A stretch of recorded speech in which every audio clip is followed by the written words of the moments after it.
So hi everyone, today we are going to amendments और ये amendments में 23 के लिए एप्लीकेबल है। अमेंडमेंट का क्वांटम ऐसा लगेगा बहुत ज़्यादा है, बट एज सच बहुत ज़्यादा जो चीज़ें दिखाई हैं आपको सर्कुलर्स वगैरह हैं, ऐसा ज़्यादा अमेंडमेंट्स नहीं है। Don't worry about it.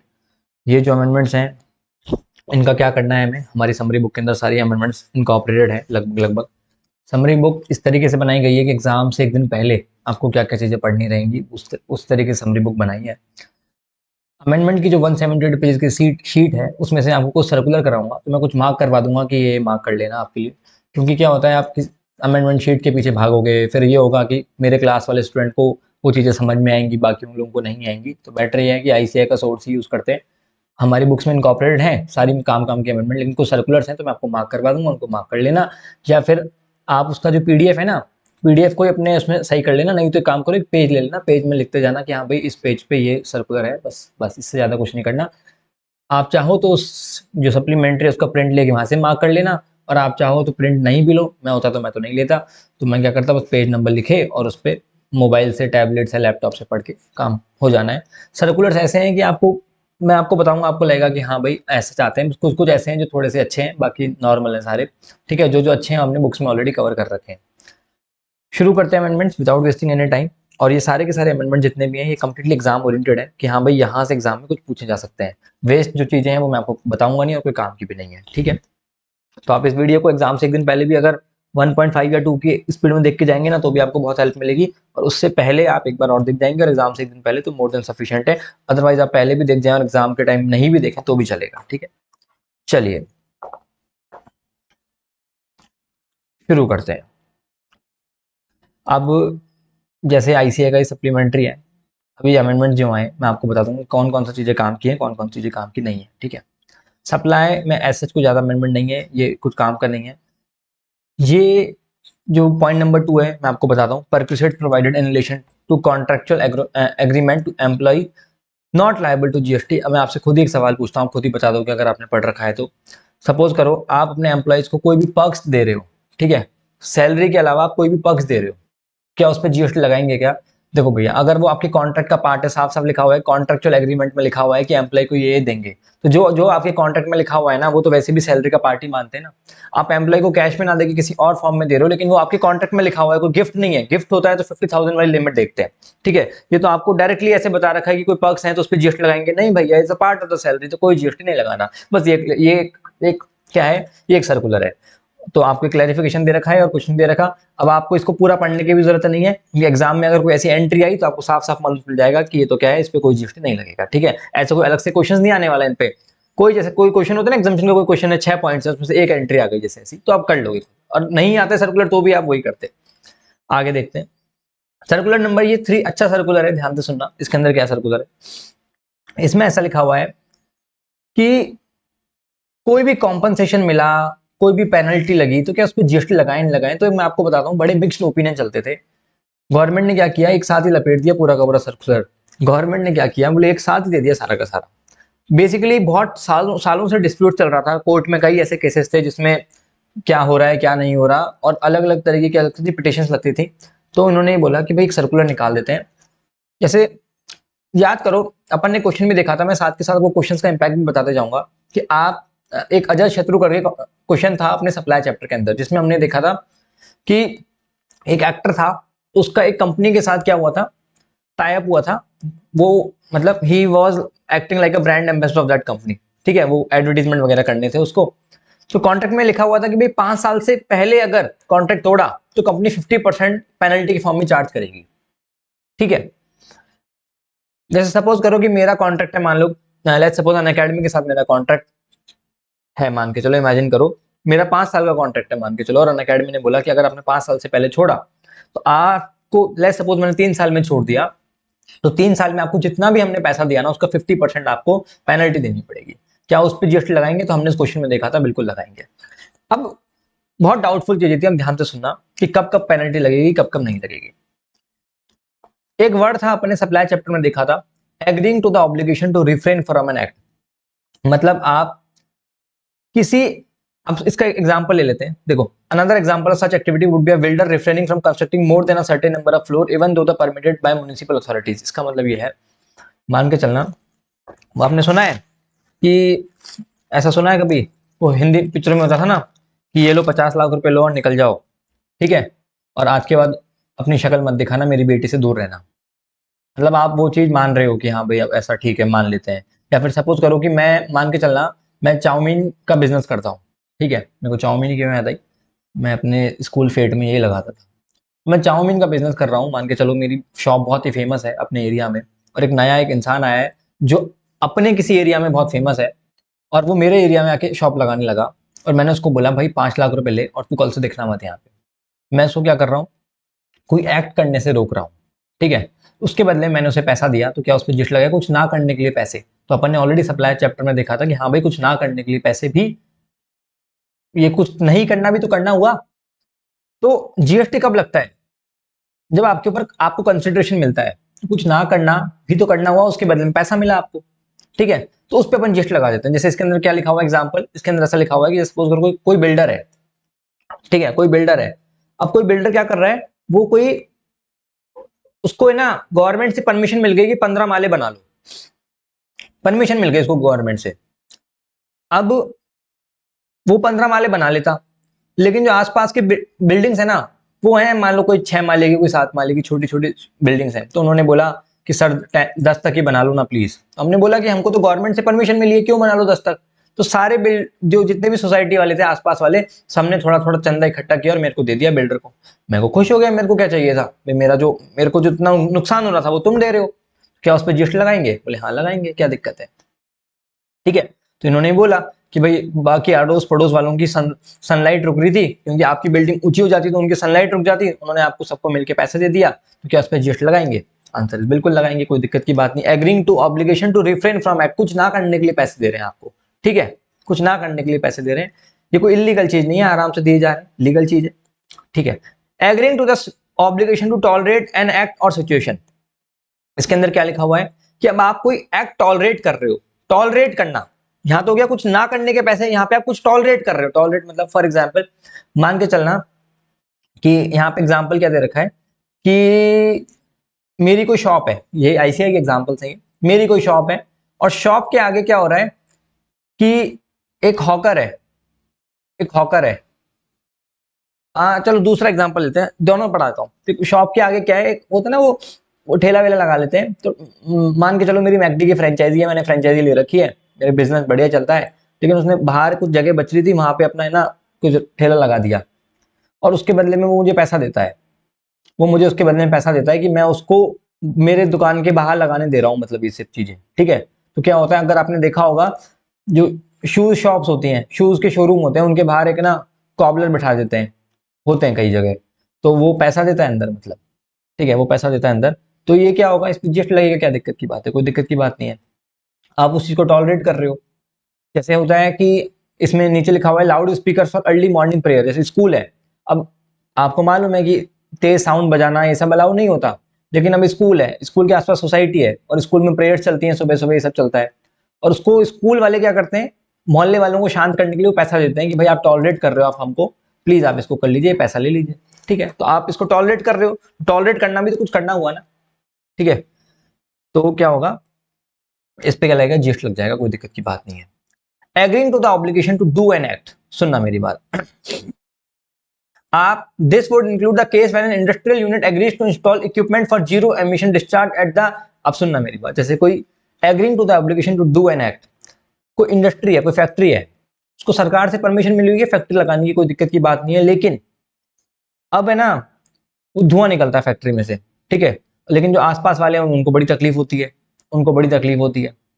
उन्होंने क्या बोला आसपास वालों ने कि आपको ऐसी टेक्नोलॉजी लगा लो जिससे है ना धुआं वुआं कम आए, हमको दिक्कत ना हो। ऑल्दो गवर्नमेंट ने तो परमिशन दे रखी है, फैक्ट्री लगा रखी है, सबने मिलकर उसको पैसा दे दिया, ठीक है। तो agreeing to the obligation to an act, कि कुछ ऐसा करो जिससे है ना धुआं कम हो, तो क्या होगा, इस पे भी जीएसटी लग जाएगा, कोई दिक्कत की बात नहीं है। इसमें है ना एग्जाम में आपसे ऐसे कुछ नहीं पूछने वाले। एग्जाम में ये चीज तो पहले भी थी, ये चीज हमको नई नहीं पढ़ रहे, ये चीज तो पहले भी थी, सप्लाई चैप्टर में हमने देखा था ना कि कुछ नई करने के लिए बदले में भी आपको कुछ मिल रहा है। शेड्यूल 2 में भी हमने देखा था, तो भी हम उस पर जीएसटी लगाते थे। अब दिक्कत पता है क्या आ रही थी, अब आप मेरे को एक बात समझना, इन सब चीजों में तो कंसिडरेशन है, कुछ ना करना भी तो करना ही हुआ, ठीक है। जैसे वो 5 स्टार का ऐड देखा होगा आपने कि वो आंटी, वो खड़ा नहीं हुआ, वो आंटी की हेल्प करने और फिर आंटी बच गई, उसके बदले में आंटी ने उसको पैसे दिए, तो कुछ ना करने के बदले में कुछ नहीं करना भी तो कुछ करना ही हुआ। कोई मेरे को आके बोले कि भाई आईडीटी पढ़ाना छोड़ो, ये लो 50 करोड़ रुपए लो और अब से आईडीटी पढ़ाना नहीं, नौकरी करना, और मैंने मान लो वो पैसे एक्सेप्ट कर लिए, वैसे मैं ईमानदार आदमी हूँ, लेकिन यहाँ मैं फिसल गया। मैंने कहा 50 करोड़ सुनते मेरे मुंह से पानी आया। मैंने कहा ठीक है डन, नहीं पढ़ा रहा। कुछ नहीं करना, नहीं पढ़ाना भी तो करना ही हुआ ना, कि भाई मैं दूसरों का बिजनेस आगे बढ़ रहा है ना इस कारण से। तो फिर ये क्या हुआ कि पहले भी था अभी भी यही है, तो इस पे क्या होगा, जीएसटी लगेगा। लेकिन अब दिक्कत पता है क्या थी, अब मेरे को एक बात बताओ, आप रोड पे चल रहे हो, अब आप खुद से आंसर पूछना, मतलब इसको एज अमेंडमेंट, ये अमेंडमेंट तो है ही नहीं, एज अ फर्दर क्लैरिफिकेशन भी मत लो। जीएसटी इज ऑल अबाउट, अगर आपको लॉजिक या कॉन्सेप्ट समझ में आ गया ना, तो कुछ भी आ जाए मतलब वो आपको समझ में आ जाएगा। तो अब अभी आप देखोगे मेरे पूरे अमेंडमेंट सेशन में आपको लगेगा कि हाँ अगर आपकी कॉन्सेप्ट थे ना जैसे क्लास में अपन सीखे थे तो आपको बन जाएगा। मतलब अब आप मेरे से, मैं आपको एक क्वेश्चन पूछता हूँ, आपको, आपने रेड लाइट क्रॉस कर दिया और आपको पुलिस वाले ने पकड़ लिया और वो आपसे पैसा मांग रहा है, क्या उस पर जीएसटी लगाएंगे? जीएसटी लगाना तो मतलब आप प्रमोट कर रहे हो किसी चीज को कि भाई ऐसा कर। जीएसटी लगाना तो मतलब आप प्रमोट कर रहे हो किसी को कि भाई ऐसा कर। वो लॉफुल चीज है क्या रेड लाइट तोड़ना? एक बात बताओ, ये रेड लाइट तोड़ना लॉफुल चीज है क्या? किसी इंसान को पैसा देके बोल देना कि तू बिजनेस यहाँ पे मत कर, हाँ ये कोई गलत नहीं है, ये एग्रीमेंट है दोनों के बीच में, ये तो गलत हो गई। सपोज करो कोई किसी का मर्डर कर दे और मर्डर के बदले में उसको पैसा दे रहे हैं, मर्डर कर दिया मान लो किसी ने किसी का, उसको कॉम्पनसेशन मिल रहा है कि भाई नहीं रहा, उसके बदले में पैसे मिल रहे हैं। जैसे शहीद हो जाते हैं कई लोग, उनको सरकार पैसा देती है, तो क्या उस पर जीएसटी लगाएंगे? कोई कॉम्पनसेशन है किसी चीज के बदले में, कोई भाई कोई नहीं रहा, कोई शहीद हो गया, उसके बदले में पैसे मिल रहे हैं, तो कॉम्पनसेशन है क्या ये? कोई कंसिडरेशन है? देखो ये कॉम्पनसेशन है, सॉरी कॉम्पनसेशन है, कंसिडरेशन नहीं है। कोई कंसिडरेशन थोड़ी है, कंसिडरेशन मतलब होता है समथिंग इन रिटर्न, किस चीज के बदले में क्या। तो ये तो एक compensation, merely flow of money है ये। आप रेड लाइट तोड़ के चले गए तो आप उस पर जीएसटी लगा रहे हो, तो इसका मतलब गवर्नमेंट प्रमोट कर रही है रेड लाइट तोड़ो। कोई किसी का मर्डर कर रहा है और उसके बदले में कोई सामने वाला उसको कोई पैसा दे रहा है, तो ये कोई उस पर जीएसटी लगाएंगे क्या? इलीगल काम है भैया ये, कोई जीएसटी नहीं लगेगा। तो वो चीज आपको समझनी पड़ेगी, ठीक है, वो चीज आपको समझनी पड़ेगी। तो इन्होंने बोला कि आप इसमें फर्क समझो कि कहाँ कहाँ जीएसटी लगाना है, कहाँ कहाँ जीएसटी नहीं लगाना। तो इसके ऊपर पूरा का पूरा सर्कुलर निकाल के दिया है डिपार्टमेंट ने। जैसे सपोज करो, ध्यान से सुनना, चेक किसी का डिसओनर हो गया, चेक डिसओनर हो गया, ठीक है। अब चेक डिसओनर, कोई नहीं चाहता कि चेक डिसओनर हो, कोई नहीं चाहता कि चेक डिसओनर हो। तो supplier want payment to be receive on time and does not want cheque to be dishonoured. This is never an implied और एक्सप्रेस ऑफर और विलिंगनेस, कि भाई ये कभी भी नहीं है कि आप चेक डिसऑनर करो, इस चीज को कभी भी प्रमोट नहीं करते, ठीक है। तो इस केस में क्या बोला, देयरफॉर चेक डिसऑनर और penalty is not a consideration for, तो ये कोई टैक्सेबल नहीं है, सप्लाई नहीं है बेसिकली। टैक्स तो तब लगेगा ना जब सप्लाई है। चेक डिसऑनर हो गया, उसके बदले में कोई चार्जेस कटे, कोई सप्लाई थोड़ी है ये पेनल्टी है आपके ऊपर, समझ रहे हो? इससे किसी को फायदा नहीं हो रहा। चेक डिसऑनर होने से ना बैंक को फायदा है ना आपको फायदा है। किसको फायदा है? मान के चलो आप किसी कंपनी के ब्रांड एम्बेसडर हो और आपने कंपनी छोड़ दी, तो उन्होंने आपको 50%, जैसे वो क्वेश्चन था हमारा कि अगर आप हमारे क्या हो, लेट्स सपोज मैंने शाहरुख खान को हायर किया, मेरी कोई कंपनी है और मैंने उसको 3 साल का कॉन्ट्रैक्ट कर लिया और मैंने शाहरुख खान को बोला कि भैया अगर आपने 3 साल से पहले छोड़ दिया, जितने भी पैसे आपको अभी तक दिए हमने, फॉर एग्जाम्पल 2 साल में छोड़ दिया, 2 साल में जितने भी आपको पैसे दिए उसको 50% देना पड़ेगा। कंपनी को फायदा हो रहा है, ठीक है। या क्या फायदा हो रहा है किसी को? Penalty impose for violation of law, आप रेड लाइट तोड़ रहे हो, लॉ तोड़ रहे हो, ठीक है, कोई कुछ भी काम कर रहे हो, तो इस पेनल्टी पे जीएसटी थोड़ी लगता है, नहीं लगता। इनफैक्ट जीएसटी की जो पेनल्टी लगती है उस पर भी जीएसटी नहीं लगता। इनकम टैक्स की जो पेनल्टी लगती है उस पर जीएसटी थोड़ी लगता है। कोई लॉ तोड़ने पे पेनल्टी, उसको कोई प्रमोट थोड़ी करेगी गवर्नमेंट कि भैया तोड़ो जीएसटी लगाओ, नहीं कर सकते। Are you guys getting it? अब एक बात मुझे बताओ, इसके अंदर लिखा हुआ है कि कोई एम्प्लॉयर है, उसमें ऐसा लिखा हुआ है बॉन्ड में कि अगर एम्प्लॉयर, बोलता ना कि एम्प्लॉय से बॉन्ड भरवा लेते हैं कि कुछ पैसा देना पड़ेगा अगर आपने नौकरी छोड़ी तो। एम्प्लॉयर पैसे दे रहा है, पहली बात तो सैलरी वैसे जीएसटी से बाहर होती है। अब वो एम्प्लॉय क्या कर रहा है, एम्प्लॉयर को पैसा दे रहा है बॉन्ड तोड़ने के, तो वो प्री मैच्योर, तो ये कोई कोई मजा नहीं आ रहा किसी को कोई मजा नहीं आ रहा कि भाई बॉन्ड तोड़ने से एम्प्लॉयर की भी बहुत सारी कॉस्ट लगती है, इसलिए वो बॉन्ड भरवाता है। कॉस्ट कौन सी कॉस्ट लगती है एम्प्लॉयर की? कि भाई ट्रेनिंग होती है, इतने सारे खर्चे होते हैं, तो एम्प्लॉयर को कौन सा मजा आ रहा है? एम्प्लॉयर जो बॉन्ड के पैसा ले रहा है वो इसलिए लेता है क्योंकि ट्रेनिंग वगैरह के बहुत एक्सपेंसेस हो जाते हैं उसके, तो उस पर कोई जीएसटी नहीं लगेगा, ठीक है। लेट पेमेंट सरचार्ज और फीस, सुनना मेरी बात ध्यान से। जैसे क्या होता है कि वो सेम पेमेंट है, जैसे आपने लाइट का बिल लेट जमा कराया, पानी का बिल लेट जमा कराया, ठीक है, और उस पे लेट पेमेंट पे अगर जीएसटी लगा दे कि लेट पेमेंट पे 50 रुपए मान लो 100 रुपए एक्स्ट्रा फीस लग गई, उस पर भी जीएसटी लगा दे, तो गवर्नमेंट प्रमोट कर रही है ना इनडायरेक्टली कि हाँ भाई लेट पेमेंट करो, क्या दिक्कत है, लेट पेमेंट करो, इस पर भी कोई जीएसटी नहीं लगेगा। पहले क्या बहुत ज्यादा कंफ्यूजन था, और तो देखा जाए तो अभी भी कंफ्यूजन नहीं है, क्योंकि समझ नहीं आएगा आपको कि किस जगह लगाना है किस जगह नहीं लगाना, लेकिन अब क्लियरिटी दे दी। अब जैसे अगर आपका एग्जाम में पूछ भी है ना, तो आपको इन्हीं चीजों से पूछेगा, इन्हीं सर्कुलर से पूछेगा, आपको वो फीलिंग समझनी पड़ेगी कि भाई किस चीज के लिए है किस चीज के लिए नहीं है। ठीक है, दो लोग हैं, कॉर्पोरेट ट्रांजेक्शन हो रहा है दोनों के बीच में, ठीक है, कि भाई तू ऐसा मत कर, इसके बदले में इतना पैसे दूंगा, अलाउड है, उस पर जीएसटी लग जाएगा, सप्लाई है वो। लेकिन आप रेड लाइट तोड़ रहे हो, आप कोई लॉ तोड़ रहे हो, आप कोई क्राइम कर रहे हो, तो नहीं लगेगा ना। ठीक है, आप गवर्नमेंट, आप तो देखो कि ये चीज अगर होती है तो गवर्नमेंट इसको प्रमोट करना चाहती है नहीं करना चाहती, चेक डिसओनर हो रहे हैं, उस पर जीएसटी लगाना, गवर्नमेंट उस पर जीएसटी लगाएगी तो डायरेक्टली गवर्नमेंट प्रमोट कर रही है कि करो ऐसा। ठीक है, are you guys getting it, समझ में आ रहा है थोड़ा थोड़ा? ठीक है, आगे बढ़ते हैं। अब जैसे एक बात मैं आपसे सवाल पूछता हूं, आप लोग मुझे खुद आंसर देना।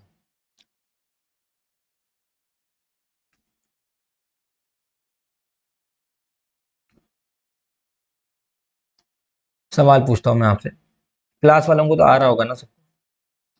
Done done done. अब जैसे अपन क्या करते हैं, ट्रेन की टिकट करा ली अपन ने, ट्रेन की टिकट करा ली, एसी वाली टिकट करा ली, और फिर मेरे को जाना नहीं हुआ, मैंने कैंसिल करा दी उसको, कैंसिलेशन चार्ज लग गए। अब फॉर एग्जाम्पल 1000 रुपये की टिकट थी, रिफंड 800 रुपये का ही हुआ, 800 रुपीज का रिफंड हुआ, क्या इस 200 पे जीएसटी लगाए नहीं लगाए? देखो भैया, कैंसिलेशन चार्ज इसलिए लगते हैं कि उनके भी बहुत एक्सपेंसिव हो जाते हैं। आपने होटल बुक करवा लिया, अब होटल आप कैंसिल करवा रहे हो, तो उन्होंने किसी और को, जैसे ट्रेन की टिकट है, उन्होंने आपके लिए सीट रिजर्व कर रखी थी, किसी और को नहीं दी, होटल वालों ने आपके लिए रूम रिजर्व कर रखा था, किसी और को नहीं दिया, और भी उनके बहुत एक्सपेंसेस होते हैं। ठीक है, अब आप नहीं आ रहे तो ये आपको सर्विस दे रहे हैं वो कि हाँ आप कैंसिल कर लो, उसके बदले में आपसे चार्ज तो लेंगे ही ना। इट इज सप्लाई और not, it is supply of service. उन्होंने 1000 रुपीज जब लिए होंगे, उस पर जीएसटी जमा करा दिया होगा, 800 रिफंड कर दिए, तो 800 पे जीएसटी का रिफंड ले लिया होगा, 200 रुपीज पे जीएसटी लगेगा ही लगेगा। वैसे भी it is time of supply of service, तो जैसे ही पैसा मिलता है जीएसटी जमा कराना पड़ता है, जैसे ही पैसा मिलता है उस पर जीएसटी जमा कराना पड़ता है। आया समझ में? ठीक है, तो अपॉर्चुनिटी कॉस्ट है ये तो आपकी, इस पे जीएसटी लगा देंगे। क्लियर है, कैंसिलेशन चार्जेस पे जीएसटी लग जाएगा। फिक्स चार्जेस फॉर पावर, अब सुनना मेरी बात ध्यान से, इन्होंने ऐसा बोला कि मान के चलो लाइट का जो हमारे बिल आता है घर में, उसमें क्या होता है, अब आपने क्या सोचा, लाइट का बिल दो कंपोनेंट में डिवाइडेड होता है। लाइट का बिल एक फिक्स कंपोनेंट होता है, उसके अंदर फिक्स कंपोनेंट में जैसे आप घर में रह रहे हो, अब आपने सोचा कि अब की बार लाइट बचाएंगे, सारी लाइटें बंद करके बैठ गए आप, अंधेरे में बैठे हैं 1 महीने तक बिल्कुल। ठीक है, लेकिन फिर भी कुछ ना कुछ बिल तो आएगा ही आपके पास। जैसे नॉर्मली अगर आपको 2-3 हज़ार का बिल आता है, फिर भी 400-500 का आएगा, वो फिक्स चार्जेस होते हैं, वो लगेंगे ही लगेंगे आपके ऊपर। और बाकी वेरिएबल चार्जेस कितना होते हैं, जितना आप कंज्यूम कर रहे हो उस हिसाब से डिपेंड करते हैं वो। तो जो वेरिएबल चार्जेस है ना, अब लॉ मेकर आपसे ऐसे पूछ रहा है कि जीएस फिक्स चार्जेस जो हैं उनको आप क्या मानोगे, मतलब फिक्स चार्जेस को ऐसे तो नहीं कि ये कोई काइंड ऑफ पेनल्टी है, क्या पेनल्टी किस चीज की, ये तो लाइट के बिल का पार्ट ही है। या फिर फिक्स चार्जेस को आप agreeing to do an act मान लो, agreeing to do an act, कि भाई आपको टॉलरेट करने पड़ रहे हैं, नहीं क्या कैसी कैसी बातें कर रहे हो, तो बोलो इस पे जीएसटी लगाओ। तो हमने बोला कि fix charges are also in the same nature, जो बाकी लाइट का बिल आ रहा है वो सेम ही बिल का नेचर है मतलब। तो अब वैसे हमारे कोर्स में नहीं है ये, मैं बता देता हूँ, इलेक्ट्रिसिटी बिल पे कोई जीएसटी नहीं लगता, लाइट के बिल पे कोई जीएसटी नहीं लगता, तो फिक्स चार्जेस पे भी जीएसटी नहीं लगेगा। फिर जब मेन लाइट के बिल पे भी जीएसटी नहीं लगता, तो इस पे भी नहीं लगेगा। ठीक है, तो ये कुछ पॉइंट दे रखे थे और कुछ खास नहीं है इसके अंदर। अब जैसे एक पॉइंट ऐसा भी था, मैं आपको बताता हूं, दे रखा है कि इसमें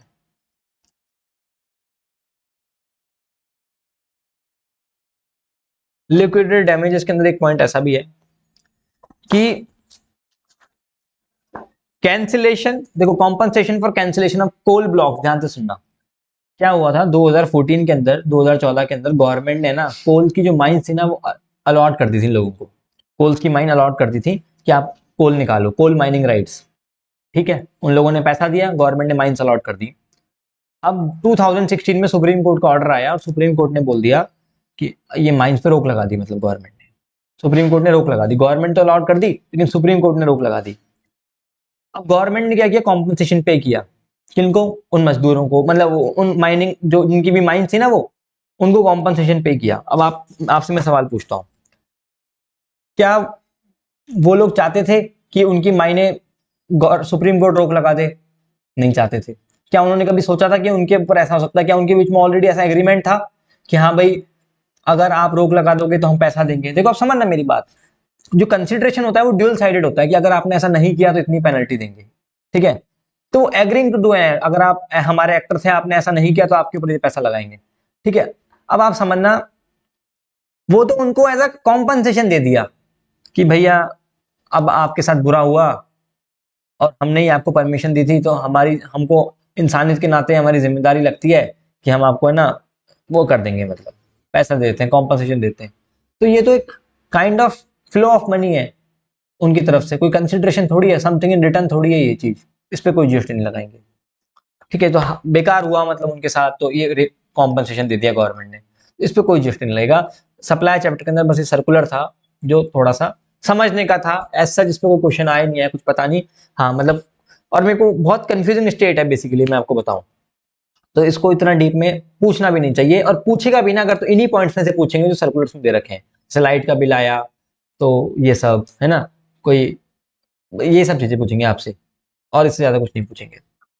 कोल ब्लॉक वाले पूछ सकते हैं आपसे, और फिक्स ये पूछ सकते हैं आपसे, एम्प्लॉयमेंट वाली ये सब चीजें पूछ सकते हैं। चेक डिसऑनर हो गया, ये पूछ सकते हैं आपसे, इसके अलावा कुछ नहीं पूछेंगे आपसे, ठीक है? तो ऐसा कुछ ज्यादा सीरियस अमेंडमेंट नहीं है इतना। सर्कुलर अच्छा था इसलिए बताना जरूरी था। अब आते हैं चार्ज ऑफ जीएसटी वाला चैप्टर। इसके अंदर दो चैप्टर हैं, कंपोजिशन स्कीम और आरसीएम वाला चैप्टर है, ठीक है? तो अब कंपोजिशन आरसीएम वाले चैप्टर पे आते हैं। सबसे पहले आरसीएम वाले चैप्टर के अंदर हमने जीटीए वाली अमेंडमेंट देखी थी। जीटीए वाले अमेंडमेंट को एक बार ध्यान से सुनना। अब जीटीए के अंदर क्या अमेंडमेंट आया, जीटीए में हमने आज तक क्या ही देखा है? देखो, जीटीए में हमने हमेशा यही देखा है, चैप्टर नंबर 1 में कोई अमेंडमेंट थी नहीं है सच।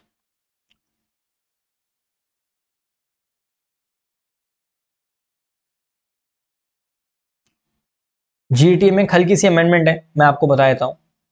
इस अमेंडमेंट के बाद एज सच क्वेश्चंस जो भी आएंगे ना आपके, उस पर आंसर में इंपैक्ट नहीं पड़ेगा इस अमेंडमेंट के बाद, बट अमेंडमेंट हुई है वो मैं आपको बताता हूँ। अब अमेंडमेंट क्या हुई है जीटी के अंदर, ध्यान से सुनिएगा। जीटी के अंदर हमने आज तक देखा था कि जीटी को गवर्नमेंट दो ऑप्शन देती थी कि आप या तो 12% वाला ऑप्शन चूज कर लो या 5% वाला चूज कर लो। जीटीए के केस में ऐसा था कि जीटीए अगर किसी भी अनरजिस्टर्ड पर्सन को कोई भी सर्विस देती है, देखो फिर से बोल रहा हूँ, एग्जाम वाली सारी चीजें इंपॉर्टेंट करवा रहा हूँ, बाकी वेस्ट पे अगर आपको ज्यादा ही टाइम मिले तो डिटेल की एक अमेंडमेंट वीडियो और डाल दूंगा, लेकिन इसका कोई सेंस नहीं है। कंप्लीटली एग्जाम ओरिएंटेड वाली चीजें करके जाओ, इससे बाहर अमेंडमेंट में कुछ नहीं पूछेंगे आपसे, ठीक है? अब जीटी केस में क्या था, जीटी केस में ऐसा था कि दो ऑप्शन दे रखे थे जीटीए को कि या तो आप 12% वाला ऑप्शन चूज कर लो या 5% ऑप्शन वाला चूज कर लो। ये दो ऑप्शन क्या क्या थे? उससे पहले जीटी की एक बात आपको याद हो कि जीटी अगर किसी भी अनरजिस्टर्ड पर्सन को कोई भी सर्विस देगा तो एग्जाम थी। जीटी अगर किसी भी अनरजिस्टर्ड पर्सन को कोई भी सर्विस देगा तो एग्जाम थी, और रजिस्टर्ड पर्सन को देगा तो उसके केस में क्या था कि अगर जीटी ने 12% वाला ऑप्शन चूज कर रखा है, 12% वाला ऑप्शन मतलब कि जीटी आईटीसी क्लेम करना चाहता है, ठीक है?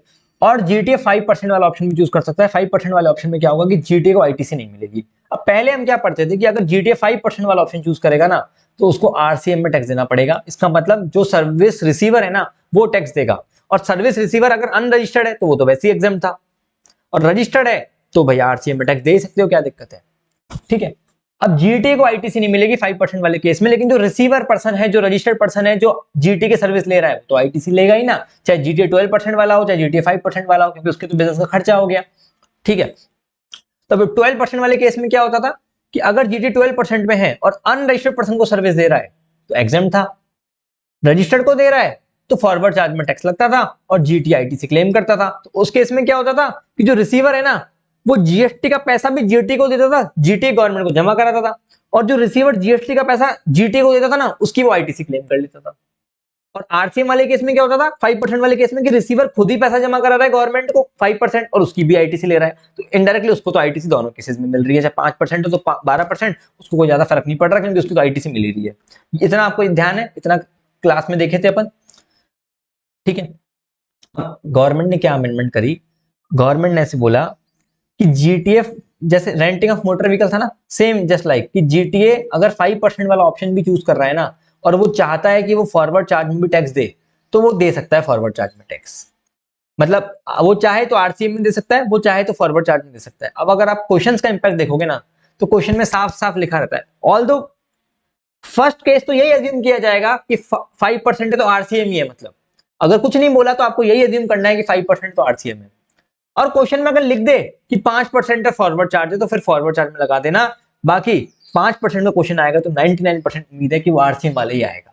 अब गवर्नमेंट ने ऐसा ऑप्शन दे दिया कि जीटीए चाहे, जैसे रेंटिंग ऑफ मोटर व्हीकल में होता है ना, तो वो 5% में भी फॉरवर्ड चार्ज वाला ऑप्शन यूज कर सकता है। उस केस में क्या होगा कि जीटीए खुद ही देगा। देखो सुनना, अगर जीटीए अनरजिस्टर्ड पर्सन को सर्विस देता है तो पहले भी एग्जाम था, अभी भी एग्जाम है। अगर जीटीए रजिस्टर्ड पर्सन को सर्विस देता है, सुनना मेरी बात, तो रजिस्टर्ड पर्सन तो वैसे भी टैक्स दे सकता है ना आरसीएम में, रजिस्टर्ड पर्सन तो वैसे भी टैक्स दे सकता है आरसीएम में। तो गवर्नमेंट ऐसा प्रोविजन क्यों लाई कि देखो अगर जीटीए चाहे, जीटीए अगर रजिस्टर्ड पर्सन को सर्विस दे रहा है तो इन्होंने बोला कि अब जीटीए चाहे तो 5% में फॉरवर्ड चार्ज में भी टैक्स दे सकता है, पर उसको आईटीसी नहीं मिलेगी क्योंकि 5% है। तो भाई ऐसा प्रोविजन लाए क्यों जब आरसीएम में रजिस्टर्ड पर्सन टैक्स दे सकता है? हो सकता है ना कि गवर्नमेंट की ऐसी प्लानिंग हो कि फ्यूचर में अगर कभी जीटीए को रजिस्टर्ड पर्सन, रजिस्टर्ड पर्सन की अनरजिस्टर्ड पर्सन के ऊपर भी टैक्स लगाना हो, जैसे अभी क्या है अनरजिस्टर्ड पर्सन एग्जम्प्ट है, लेकिन फ्यूचर में सपोज करो कुछ ऐसी प्लानिंग हो कि जीटीए को अनरजिस्टर्ड पर्सन को सर्विस दे रहा है ना जीटीए, तो उसको एग्जाम्पशन विड्रॉ करनी हो मान लो, तब तो इसका होना बहुत जरूरी है। क्योंकि पहले क्या दिक्कत आती थी, सुनना, अगर जीटीए जीटीए पहले क्या प्रोविजन था कि जीटीए अगर फॉरवर्ड 12% वाला ऑप्शन चूज करता है तो उस केस में जीटीए फॉरवर्ड चार्ज से टैक्स देगा, और जीटीए अगर 5% वाला ऑप्शन चूज करता है तो आरसीएम लगेगा, पहले ऐसा प्रोविजन था। तो पहले क्या होता था कि अगर जीटीए किसी नॉर्मल आदमी को, आप और मेरे जैसे इंसान को जो जीएसटी में रजिस्टर्ड नहीं है मान के चलो, ठीक है, अगर जीटीए किसी नॉर्मल इंसान को सर्विस देता है और अगर जीटीए 5% वाले ऑप्शन में है, तो वो इंसान तो कैसे टैक्स देगा आरसीएम में, क्योंकि वो तो अनरजिस्टर्ड है। तो गवर्नमेंट ने क्या बोला था, एक काम करते हैं कि जीटीए अनरजिस्टर्ड पर्सन को अगर सर्विस देगा ना तो एग्जम्प्ट कर देते हैं, क्योंकि अनरजिस्टर्ड पर्सन आरसीएम में टैक्स दे प्रैक्टिकली पॉसिबल है ही नहीं। तो गवर्नमेंट ने फिर क्या बोला कि भाई फिर तो यहाँ पे भी अपन 12% वाले में भी एग्जाम करना पड़ेगा, वरना तो लोग 12% वाले से सर्विस ही नहीं लेंगे फिर। तो गवर्नमेंट ने क्या किया था, जीटीए को 12% हो चाहे 5% हो, दोनों ही केस में एग्जाम कर दिया था, अनरजिस्टर्ड पर्सन लेगा तो, और रजिस्टर्ड पर्सन लेगा तो 12% फॉरवर्ड चार्ज और 5% में आरसीएम, ऐसा था। अब क्या बोला कि जीटीए चाहे ना तो 5% वाला जीटीए मान लो, 12% वाला तो फॉरवर्ड चार्ज में है, अब जो 5% वाला जीटीए है ना, वो चाहे तो वो भी फॉरवर्ड चार्ज ले सकता है, जैसे रेंटिंग ऑफ मोटर व्हीकल में होता है, और वो चाहे तो आरसीएम ले सकता है, बस आईटीसी नहीं मिलेगी क्योंकि 5% है। तो अब ये गवर्नमेंट, अब आप सोच रहे हो कि जीटीए को गवर्नमेंट ऑप्शन दे रही है कि आप चाहो तो फॉरवर्ड चार्ज ले सकते हो, और जीटीए 5% वाला केस है मान लो, और जीटीए अनरजिस्टर्ड पर्सन को सर्विस दे रहा है, तो वो तो वैसे ही एग्जाम्प्ट है, पर रजिस्टर्ड को दे रहा है, तो रजिस्टर्ड को दे रहा है तो वो तो आरसीएम में दे ही सकता है ना। तो आप सोच रहे हो कि गवर्नमेंट ने 5% के केस में फॉरवर्ड चार्ज लाई क्यों, क्योंकि 5% के केस में बिना फॉरवर्ड चार्ज लाए भी काम चल ही रहा था ना, क्योंकि रजिस्टर्ड पर्सन तो ऑलरेडी रजिस्टर्ड है तो आरसीएम में टैक्स दे ही सकता है। तो इसका थीम यही रहा होगा कि भाई फ्यूचर में कभी किसी, अगर फ्यूचर में गवर्नमेंट को एग्जम्पशन विड्रॉ करनी पड़ी कि जीटी अगर किसी अनरजिस्टर्ड पर्सन को सर्विस दे तो वो भी अब टैक्सेबल होगा, तो अगर वो टैक्सेबल तभी हो सकता है जब जीटीए फॉरवर्ड चार्ज में आ जाए, क्योंकि वो उस केस में आरसीएम तो पॉसिबल है ही नहीं फिर। Are you guys getting it, क्या चल रहा है? Are you guys getting it? ठीक है, अब कर लोगे आप लोग। अब इस चार्ट के अंदर थोड़े से अमेंडमेंट हो जाएंगे। 12% वाला ऑप्शन तो एज इट इज रहेगा। इस वाले केस में क्या होगा, इस वाले केस में ऐसा होगा कि आरसीएम ऑब्लिक एफसीएम, बस ऐसा लगा लो, आरसीएम ब्लॉक एफसीएम, यहां पे भी आरसीएम ऑब्लिक एफसीएम, बस।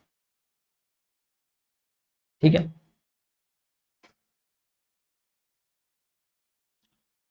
डन। तो पहले से प्लानिंग चल रही है, मतलब गवर्नमेंट की बात यह है। ठीक है, बस ये अमेंडमेंट थी, बाकी कुछ नहीं है जीटीए।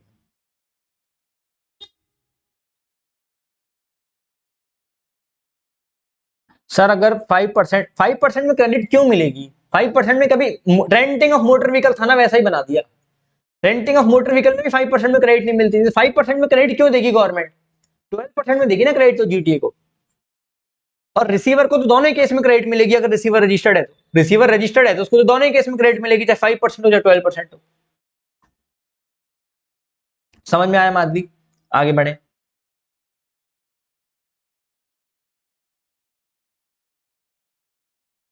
क्लियर है यहां तक?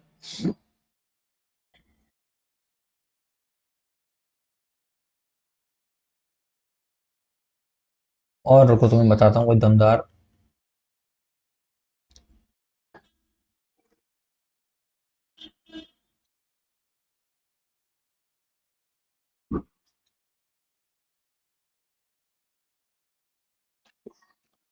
कोई काम की सर्विसेज नहीं है। अब सुनना मेरी बात, इसमें क्या लिखा हुआ है। एक सर्कुलर यह है, जो जो मैं करा रहा हूं बस वही करके जाना, मोर देन सफिशिएंट है। सर्कुलर ये है, आप सुनना। रेंटिंग ऑफ मोटर व्हीकल, जिनको भी नहीं पता ना, मैं आपको एक बात बताता हूँ, जो लोग अमेंडमेंट का वीडियो देख रहे हैं, रेंटिंग ऑफ मोटर व्हीकल और जीटीए, ये दोनों चीजें है ना, ये इंपॉर्टेंट है। तो ये आप क्या करना, मैंने एक आरसीएम वाला वीडियो डाल रखा है, वो देख लेना, यूट्यूब पे ही दिख जाएगा आपको, ठीक है। ऑल दो जीटीए वाला जो केस है ना, वो भी उसका कोई ज्यादा कुछ इंपैक्ट नहीं पड़ा, फॉरवर्ड चार्ज में भी आ गया, क्योंकि अगर क्वेश्चन में आपको क्या देगा, उसमें आंसर में कुछ चेंज नहीं आएंगे। ज्यादा से ज्यादा आंसर में क्या कर सकता है, ज्यादा से ज्यादा आंसर में ऐसे बोल सकता है कि भैया, ज्यादा से ज्यादा आंसर में क्या आ सकता है कि जीटीए ने 5% वाला ऑप्शन चूज किया और वो फॉरवर्ड चार्ज ही चूज करना चाहता है, कर लो फॉरवर्ड चार्ज, मत दो तुम टैक्स। और जीटीए, और मैं आपको बताऊं आपका क्वेश्चन क्या ही आएगा, 5% में आरसीएम ही आएगा, और आरसीएम आए तो वही आपको कैश से पे करना है, जैसे अपन आईटीसी कितने सारे क्वेश्चन कर रहे थे क्लास में, ठीक है, वही है बस।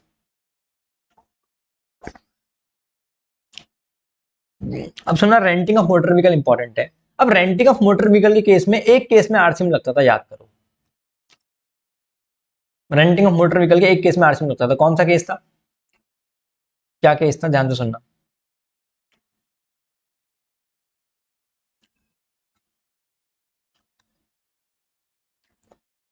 ये केस था renting of motor vehicle case में, कि अगर सप्लायर ने 5% वाला ऑप्शन चूज किया हो, 12% में तो ऑलवेज फॉरवर्ड चार्ज था। Renting of motor vehicle case में मैं पूरा नहीं करा रहा हूं आपको, क्योंकि वो आप रिवीजन वीडियो में देखो फिर उसमें। Renting of motor vehicle case में एक केस में फॉरवर्ड चार्ज था, कि अगर जीटीए 5% वाला ऑप्शन चूज करता है और सप्लायर कौन है, अगर supplier other than body corporate है और रिसीवर बॉडी कॉर्पोरेट है, अगर supplier other than body corporate है और रिसीवर बॉडी कॉर्पोरेट है तो आरसीएम लगता था, एक ही केस में था वो, मालूम है। अगर supplier other than body corporator receiver body corporate है तो आरसीएम लगता था रेंटिंग ऑफ मोटर व्हीकल की। अब एक सर्कुलर क्या है जो आप खुद ही बता दोगे। मैंने क्या किया, सप्लायर जो है ना, जो मोटर व्हीकल दे रहा है, मान के चलो कि आंचल जैन है, आंचल जैन हमारी सप्लायर है जो मोटर व्हीकल की सर्विस दे रही है, मुझे उन्होंने अपनी बस दे दी भाड़े पे, और मैं रिसीवर हूं, और मेरी कंपनी है एकेजी प्राइवेट लिमिटेड, मेरी कंपनी बना रखी है, मैं बॉडी कॉर्पोरेट हूं, और मैंने बस हायर कर ली, पूरी की पूरी बस हायर कर ली अपने एम्प्लॉयज के लिए, कि भाई चलो बैठो और जाओ घर, बढ़िया। तो इस केस में आरसीएम लगेगा, रेंटिंग ऑफ मोटर व्हीकल, और आंचल जैन क्या है, 5% वाले ऑप्शन में आती है, ठीक है। और आंचल जैन क्या है, अदर देन बॉडी कॉर्पोरेट, मैं हूं बॉडी कॉर्पोरेट। अब सर्कुलर यह है कि मान के चलो आपने बस हायर नहीं करी, आपने क्या किया, एक बस जा रही थी रोड पे, उसमें सारे एम्प्लॉयज को बिठा दिया, बोले चलो लूम लो सभी लोग बैठ जाओ इसमें फटाफट, ठीक है, आपने सभी को उसमें बिठा दिया, और उनको बोला कि जितना भी टिकट लगेगा ना 15-15 रुपए तुम्हारा, वो कंपनी बियर कर देगी, तो तुम क्या करो, तुम कंडक्टर को पैसा दो, हम तुमको पैसे दे देंगे, बोले उस केस में आरसीएम लगेगा। कैसी बातें कर रहे हो, अरे बस वाले के केस में तो फॉरवर्ड चार्ज ही लगाते थे ना अपन, ट्रांसपोर्टेशन ऑफ पैसेंजर सर्विस, उस, अरे देखो भैया, अगर आपने पूरी की पूरी बस हायर कर ली वो कॉन्सेप्ट अलग है, आप बस में टिकट लेके चढ़े हो, उसके बदले में आप पेमेंट वापस से उनको दे रहे हो, उस केस में आरसीएम क्यों लगा रहे हो आप। अगर इन्होंने ये बोला कि आपको डिफरेंस समझना है रेंटिंग ऑफ मोटर व्हीकल और पैसेंजर ट्रांसपोर्ट सर्विस में, passenger transport service and renting of motor vehicle is very different concept. Passenger transport service case में तो फॉरवर्ड चल जाएगा, वहां आरसीएम कैसे लगा सकते हो आप बस में बैठे, ठीक है, सुनना, और आपने बोला कि भैया एक यहाँ जाना है, पुणे जाना है, मुंबई से पुणे जाना है भैया, टिकट, उसने बोला 300 रुपए, वो आपको बोल सकता है क्या कि आरसीएम में आप जीएसटी जमा करा के आओ? Not at all practically possible. तो उस केस में तो फॉरवर्ड चार्ज लगता है, अपन ने देखा भी था, ठीक है, अपन ने पढ़ रखा है ना पूरा। तो इस केस में हमेशा फॉरवर्ड चार्ज लगेगा पैसेंजर ट्रांसपोर्ट सर्विस केस में। वो तो आरसीएम सिर्फ और सिर्फ रेंटिंग ऑफ मोटर व्हीकल के केस में था। तो सर्कुलर की क्या जरूरत थी, बस पहले ही मालूम था, बस सर्कुलर दे दिया और क्या है, यही सर्कुलर है,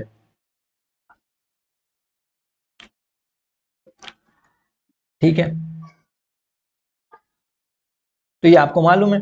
तो there is a distinction between two, renting of motor vehicle and services of transportation of passenger. ये एक सर्कुलर आया और कुछ नहीं आया, ठीक है।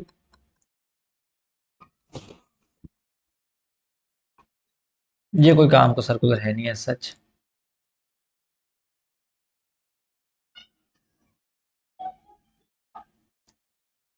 अब आओ अगले चैप्टर में। एग्जाम्पशन में थोड़ी सी क्वांटम अमेंडमेंट ज्यादा दिखेंगी आपको।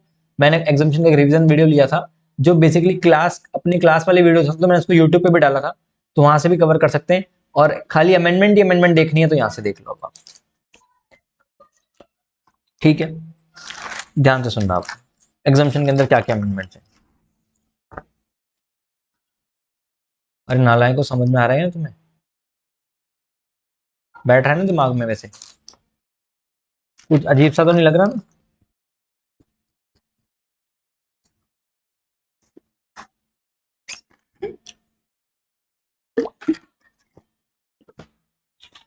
ठीक है, अभी खत्म करते हैं, वो दम दम नहीं है। एग्जाम्पशन के बाद क्या है, टाइम, टाइम प्लेस वैल्यू में कोई है ही नहीं। फिर आईटीसी में वो छोटी सी है 180 डेज वाली, वो बता दूंगा। लपेटते हैं फटाफट, थोड़ा सा एग्जाम्पशन में ही है। थैंक यू सबा, एक सेकंड में मैं आया, रुको।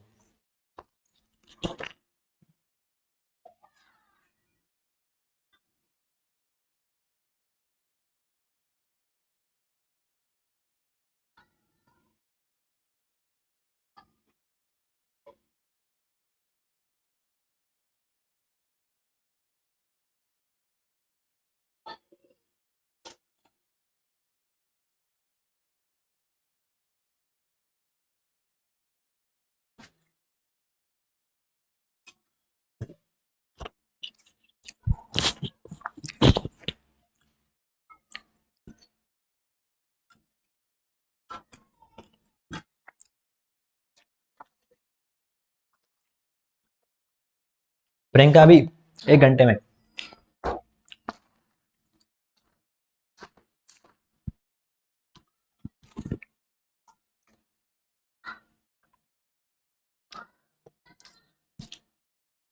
आज भी ऐसा लगा तुम्हें? मतलब मैं कहाँ डांटा तुम्हें? चलो चलो चलो, तुम लोगों को तो क्या ही डांट पड़ती है आजकल, हमें पड़ती थी हमारे टाइम पे। दिल्ली वालों, रुको, चलिए एग्जाम्पशन में आ जाइए। और दिल्ली वालों, 26 को मैराथन है, 26 मार्च को, तो मजा आएगा, लाइव आ जाना। अब एग्जाम्पशन पे सुनना ध्यान से, क्या क्या लिखा हुआ है। ये जो थर्ड फोर्थ फिफ्थ कोई एग्जाम, ये सिक्स वाला इंपॉर्टेंट एग्जाम के पॉइंट ऑफ व्यू से सिक्स वाले पेपर आएंगे अभी, ठीक है। चलो सिक्स वाला ही कर लेते हैं पहले। क्या लिखा हुआ है, ध्यान से सुनिएगा सभी लोग मेरी बात। अपनी बुक के अंदर भी अपन ने अच्छे से डिटेल में समझा रखा है इसको। ये जो रेंटिंग ऑफ मोटर व्हीकल का सर्कुलर वगैरह सब बुक में डाल रखे हैं अपन ने ना, अपनी अपनी क्वेश्चन। मैं ये समरी बुक ना लेके इसलिए ले रहा हूँ ये वाला आईसीआई वाला, सो दैट बहुत बच्चों के पास ये बुक भी नहीं होगी ना, तो उनको भी हेल्प हो जाएगी बस।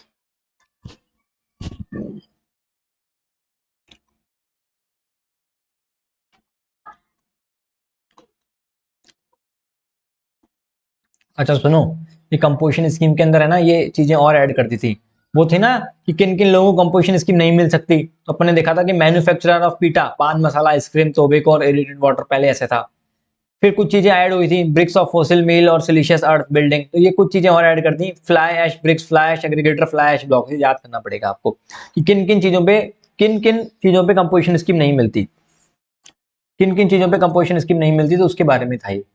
तो उसमें था ना कि मैन्युफैक्चरर हो, अगर कोई आइसक्रीम का मैन्युफैक्चरर हो, पान मसाला का हो, टोबैको का हो, इरिटेड वाटर का हो, तो वो उसके अलावा इन्होंने कुछ चीजें और ऐड कर दी, जो ग्रीन कलर से जो है ना वो एडेड है बस। तो ये इसको याद कर लेना कि किन किन चीजों पे नहीं मिलती। तो fly ash bricks, fly ash aggregator, fly ash blocks, bricks of fossil meal, siliceous earth, building bricks and earth और रूफिंग टाइल। तो ये ध्यान रखना आप, है ना।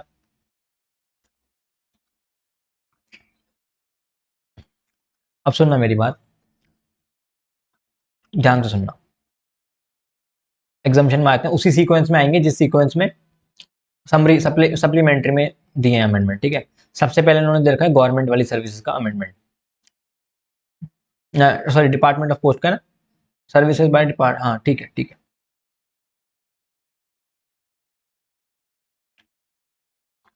तो यार देखो, डिपार्टमेंट ऑफ पोस्ट में ना एक अमेंडमेंट आई है।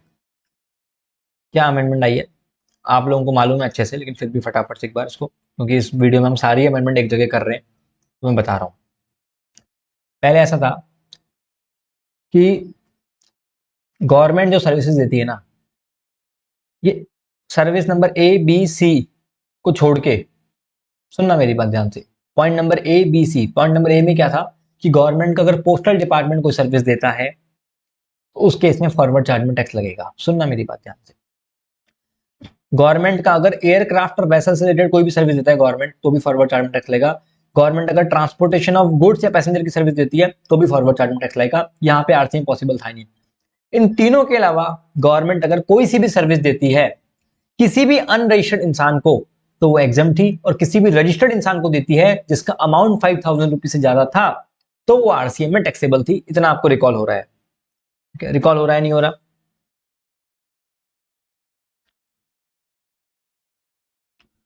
ठीक है।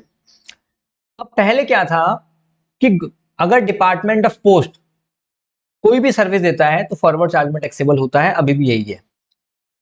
पर पहले ऐसा था कि डिपार्टमेंट ऑफ पोस्ट की सिर्फ और सिर्फ 4 सर्विसेज ही टैक्सेबल थी: speed post, agency services, life insurance और एक्सप्रेस पार्सल पोस्ट।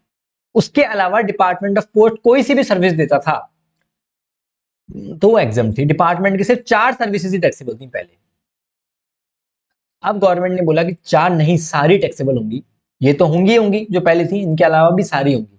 तो अब डिपार्टमेंट ऑफ पोस्ट कोई सी भी सर्विस दे, सारी की सारी सर्विसेज टैक्सेबल होंगी, लेकिन 4 ऐसी सर्विसेज हैं जो एकदम ही बेसिक सर्विसेज है, मतलब वो एग्जाम्प्ट है। पहले सिर्फ 4 टैक्सेबल थी, बाकी सब एग्जाम था। अब सिर्फ सारी टैक्सेबल हैं, सिर्फ 4 एग्जाम्प्ट है। उल्टा हो गया, ठीक है। तो अब इन्होंने ये बोला कि डिपार्टमेंट ऑफ पोस्ट अगर कोई सी भी सर्विस देता है, तो हमने आपको जो कॉरिजेंडम निकाला था उसके अंदर बताया भी था कि ये services by department of post ना, ये जो पहली लाइन है ये गलती से कट गई थी। मतलब सिर्फ इसमें 3, ये जो services by department of post इतना नहीं कटना था, बाकी बाय वे से लेके यूनियन टेरिटरी तक काटना था। तो हमने कॉरिजेंडम में करेक्ट भी कर दिया, जो कॉरिजेंडम निकाला टेलीग्राम चैनल में फाइल सेक्शन में मिल जाएगा आपको, ठीक है। तो ये एरर थी। तो इसमें क्या था कि services by department of post ये क्या होगी, इसमें फॉरवर्ड चार्ज में टैक्स लगेगा। Services in relation to aircraft और वेसल, इसमें भी फॉरवर्ड चार्ज में टैक्स लगेगा। अब डिपार्टमेंट ऑफ पोस्ट पे फॉरवर्ड चार्ज में टैक्स लगेगा, लेकिन डिपार्टमेंट ऑफ पोस्ट की 4 सर्विसेज ऐसी हैं जो कि एग्जम्प्ट है, बाकी सब की सब टैक्सेबल है, ठीक है।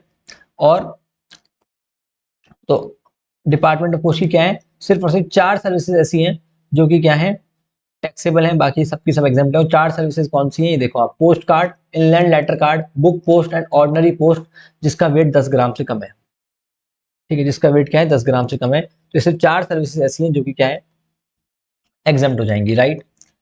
इतना मैंने आपको बताया था, सॉर्टेड है, क्लियर है। तो अब यही यही अमेंडमेंट है और कुछ अमेंडमेंट नहीं है इसके अंदर, ठीक है। तो जो पहले इन्होंने लिख रखा था ना, speed post, express parcel post, life insurance, तो सब काट दिया।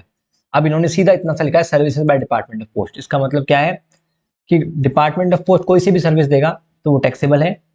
पहले इन्होंने लिखा रखा था कि डिपार्टमेंट ऑफ पोस्ट अगर स्पीड पोस्ट की सर्विस देगा या एक्सप्रेस पार्सल पोस्ट के, लाइफ इंश्योरेंस की, एजेंसी सर्विसेज की, तो ही टैक्सेबल होगा।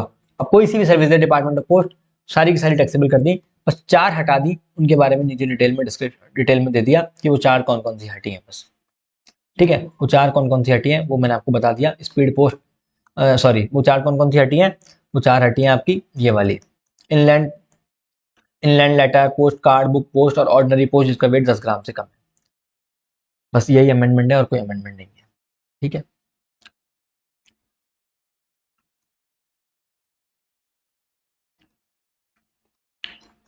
क्लियर हो गया, बहुत बार पढ़ लिया। अगर आपको अब आपको समझ रहा होगा कि सर अमेंडमेंट तो समझ में आ गया, लेकिन पूरा प्रोविजन रिकॉल नहीं हो रहा कि गवर्नमेंट सर्विसेज का एडजस्टमेंट क्या होगा, कैसे था वो, गवर्नमेंट की कौन कौन सी सर्विसेज टैक्सेबल हैं, कौन कौन सी एग्जाम्प्ट हैं। तो गवर्नमेंट की 3 सर्विसेज ही टैक्सेबल हैं बस, department of post, aircraft licence, passenger transport. उसके अलावा गवर्नमेंट किसी भी रजिस्टर्ड पर्सन को देगी तो आरसीएम में टैक्स लगेगा 5000 से ज्यादा हुई तो, और अनरजिस्टर्ड को देगी तब तो एग्जाम्प्ट ही था। लेकिन अब रेंटिंग ऑफ इमूवेबल प्रॉपर्टी था, रेंटिंग ऑफ इमूवेबल प्रॉपर्टी, तो उस केस में क्या होगा याद करो। वो सारी चीजें हमने रिवीजन लेक्चर में ले रखी है एग्जाम्पशन की, उसमें आप जाके देख लेना। नीचे बच्चों ने वो भी डाल रखी है कि टाइम स्टैम्प्स की कब क्या क्या है, तो वो आपकी हेल्प कर लेगा। ठीक है, अब आगे बढ़ते हैं। रेंटिंग ऑफ रेजिडेंशियल ड्यूलिंग, इसमें भी काफी चेंजेस थे, ये अच्छा अमेंडमेंट है, एग्जाम के पॉइंट ऑफ व्यू से पूछ सकते हैं। इसके अंदर क्या है ध्यान से सुनिएगा मेरी बात। रेंटिंग ऑफ रेजिडेंशियल ड्यूलिंग, ये आरसीएम और एग्जाम्पशन का मिक्स अमेंडमेंट है, renting of residential duelling.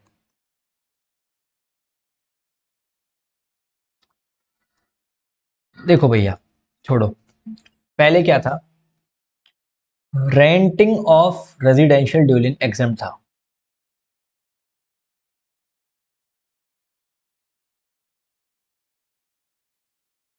Renting of residential dwelling exam था मतलब आप किसी किराए के घर में रह रहे हैं, एग्जाम था।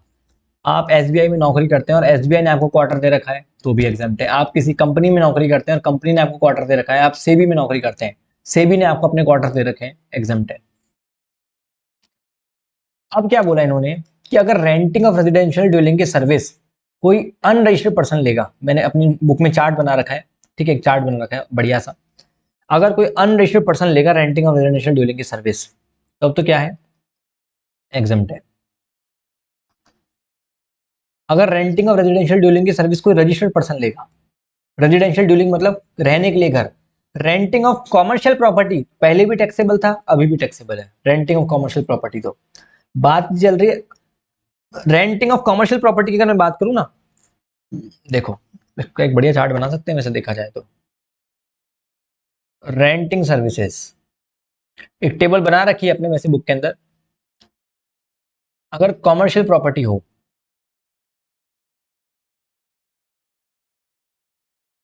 ठीक है, और उसको रजिस्टर्ड पर्सन ले, तो जाहिर सी बात है आरसीएम में टैक्स दे दो। और अनरजिस्टर्ड पर्सन ले तो क्या होगा, तो फॉरवर्ड चार्ज में टैक्स लग जाएगा। रेजिडेंशियल प्रॉपर्टी,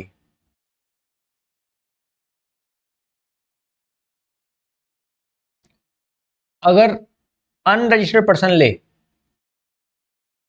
तब तो एग्जम्प्ट ही है, और रजिस्टर्ड पर्सन ले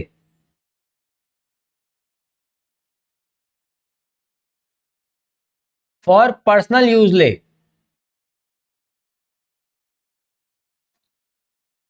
एग्जम्प्ट है, फॉर बिजनेस यूज ले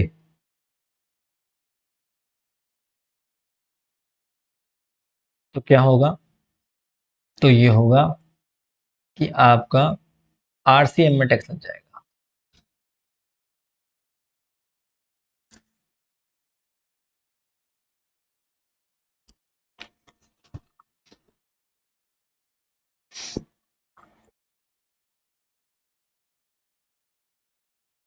फिर से समझा देता हूं, सुनिएगा मेरी बात ध्यान से।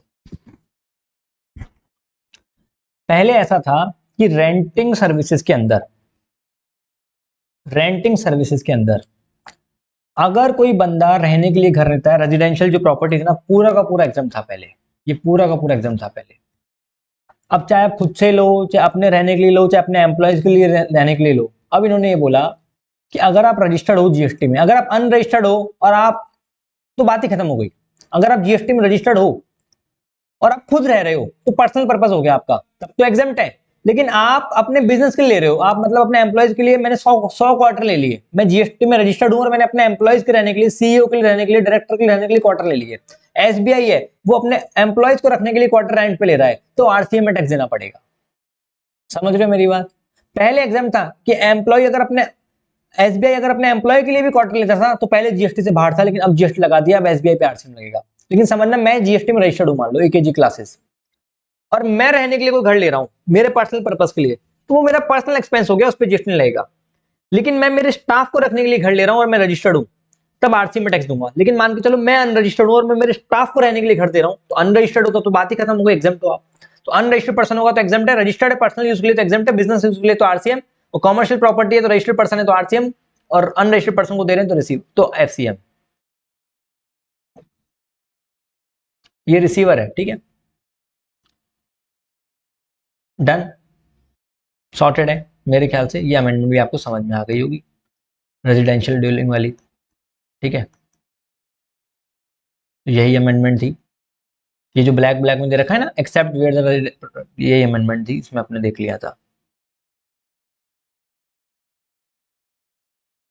देखो भैया, आप क्या कर ले क्या नहीं कर ले सुशांत, तुम प्रैक्टिकल बातें नहीं कर रहे। अब कोई कंपनी है, वो अपने एम्प्लॉय को क्वार्टर देती है, ठीक है, तो उसको क्या फर्क पड़ रहा है टैक्स देने में, आरसीएम में वो क्रेडिट ले लेगा। तो तुम डीप में जा रहे हो, कोई सेंस नहीं है। कंपनी को भी कोई फर्क नहीं पड़ रहा, समझ रहे हो मेरी बात। कंपनी को क्या है, कंपनी जीएसटी का क्रेडिट ले लेगी, क्या दिक्कत है उसमें, समझ रहे हो। कंपनी को क्या जा रहा है, कंपनी की जेब से पैसा थोड़ी जा रहा है, कंपनी क्रेडिट ले। क्लियर है इतना रेजिडेंशियल ड्वेलिंग वाला, आगे बढ़ते हैं।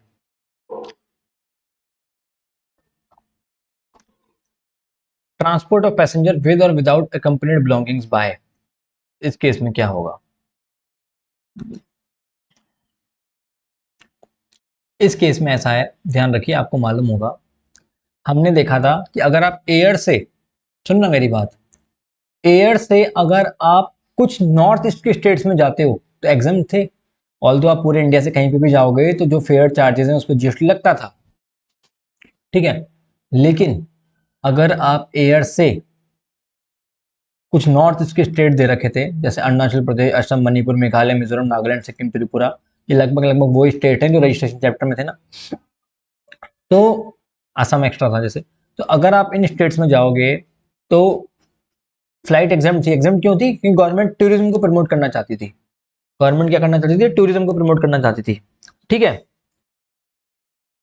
पहले पता है क्या लिखा हुआ था, पहले कुछ लिखा हुआ नहीं था, पहले सिर्फ इतना लिखा हुआ था कि अगर आप एयर से जाते हो तो अब इन्होंने लिख दिया इकोनॉमिक क्लास से जाते हो तो, बिजनेस क्लास से नहीं, ठीक है। अगर आप अब इकोनॉमिक वर्ड ऐड कर दिया बस, अगर आप इकोनॉमिक क्लास से जाते हो तो एग्जाम्पशन है, ठीक है। बस इतना ही अमेंडमेंट है और कोई अमेंडमेंट नहीं है, ठीक है।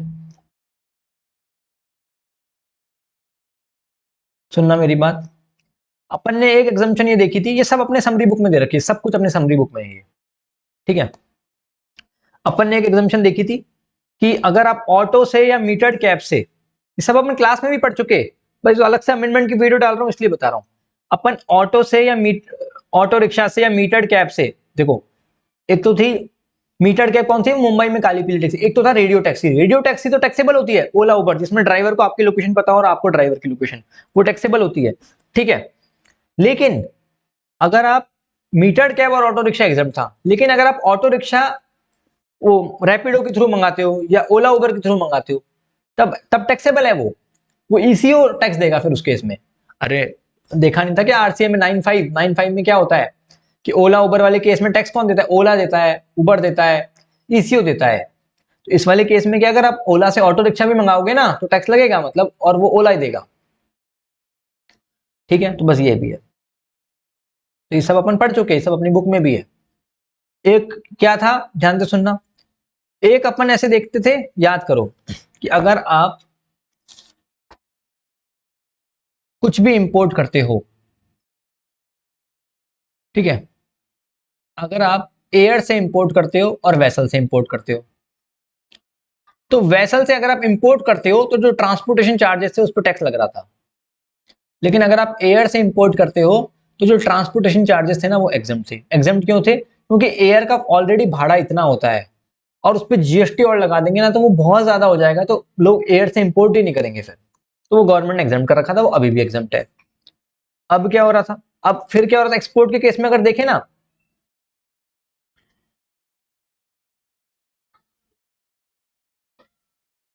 एक्सपोर्ट के केस में क्या हो रहा है कि अगर आप एयर से एक्सपोर्ट कर रहे हो,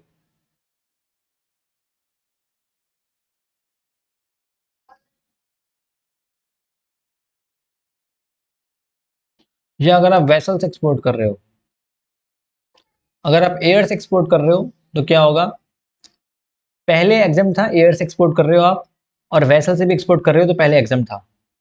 अब वो एग्जामेशन जो थी ना वो एक पर्टिकुलर टाइम तक होती थी, जैसे पहले था 30 सितंबर 2020, फिर 21 हुआ, फिर 22 कर दिया।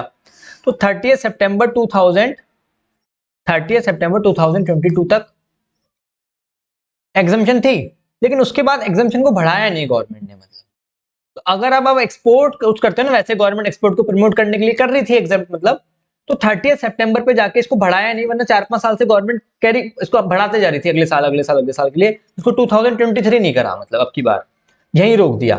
तो इसका मतलब अगर एग्जाम में क्वेश्चन आ जाए जिसमें डेट 30 सितंबर से पहले की हो तब तो एग्जाम कर देना, उसके बाद की हो तो टैक्सेबल हो जाएगा। क्लियर है? ये भी हमने कवर कर रखा था ऑलरेडी, आसान है। आगे देखते हैं। अब अपन ने याद करो एक चीज देखी थी कि अगर आप रेल वेसल से क्या करते हो, ये वाला सामान लेके जाते हो मंडोर वाला, रेल वेसल से अगर आप मंडोर वाला सामान लेके जाते हो रेल और वेसल से, तो उसके केस में हमने क्या देखा था, सुनना।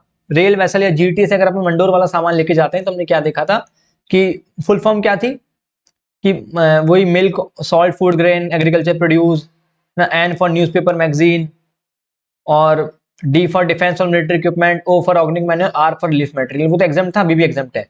लेकिन पहले ऐसा एक प्रोविजन एक और था, अगर अपनी बुक दिखाओगे ना आपको मैं, तो बुक के अंदर देखो ये रहा।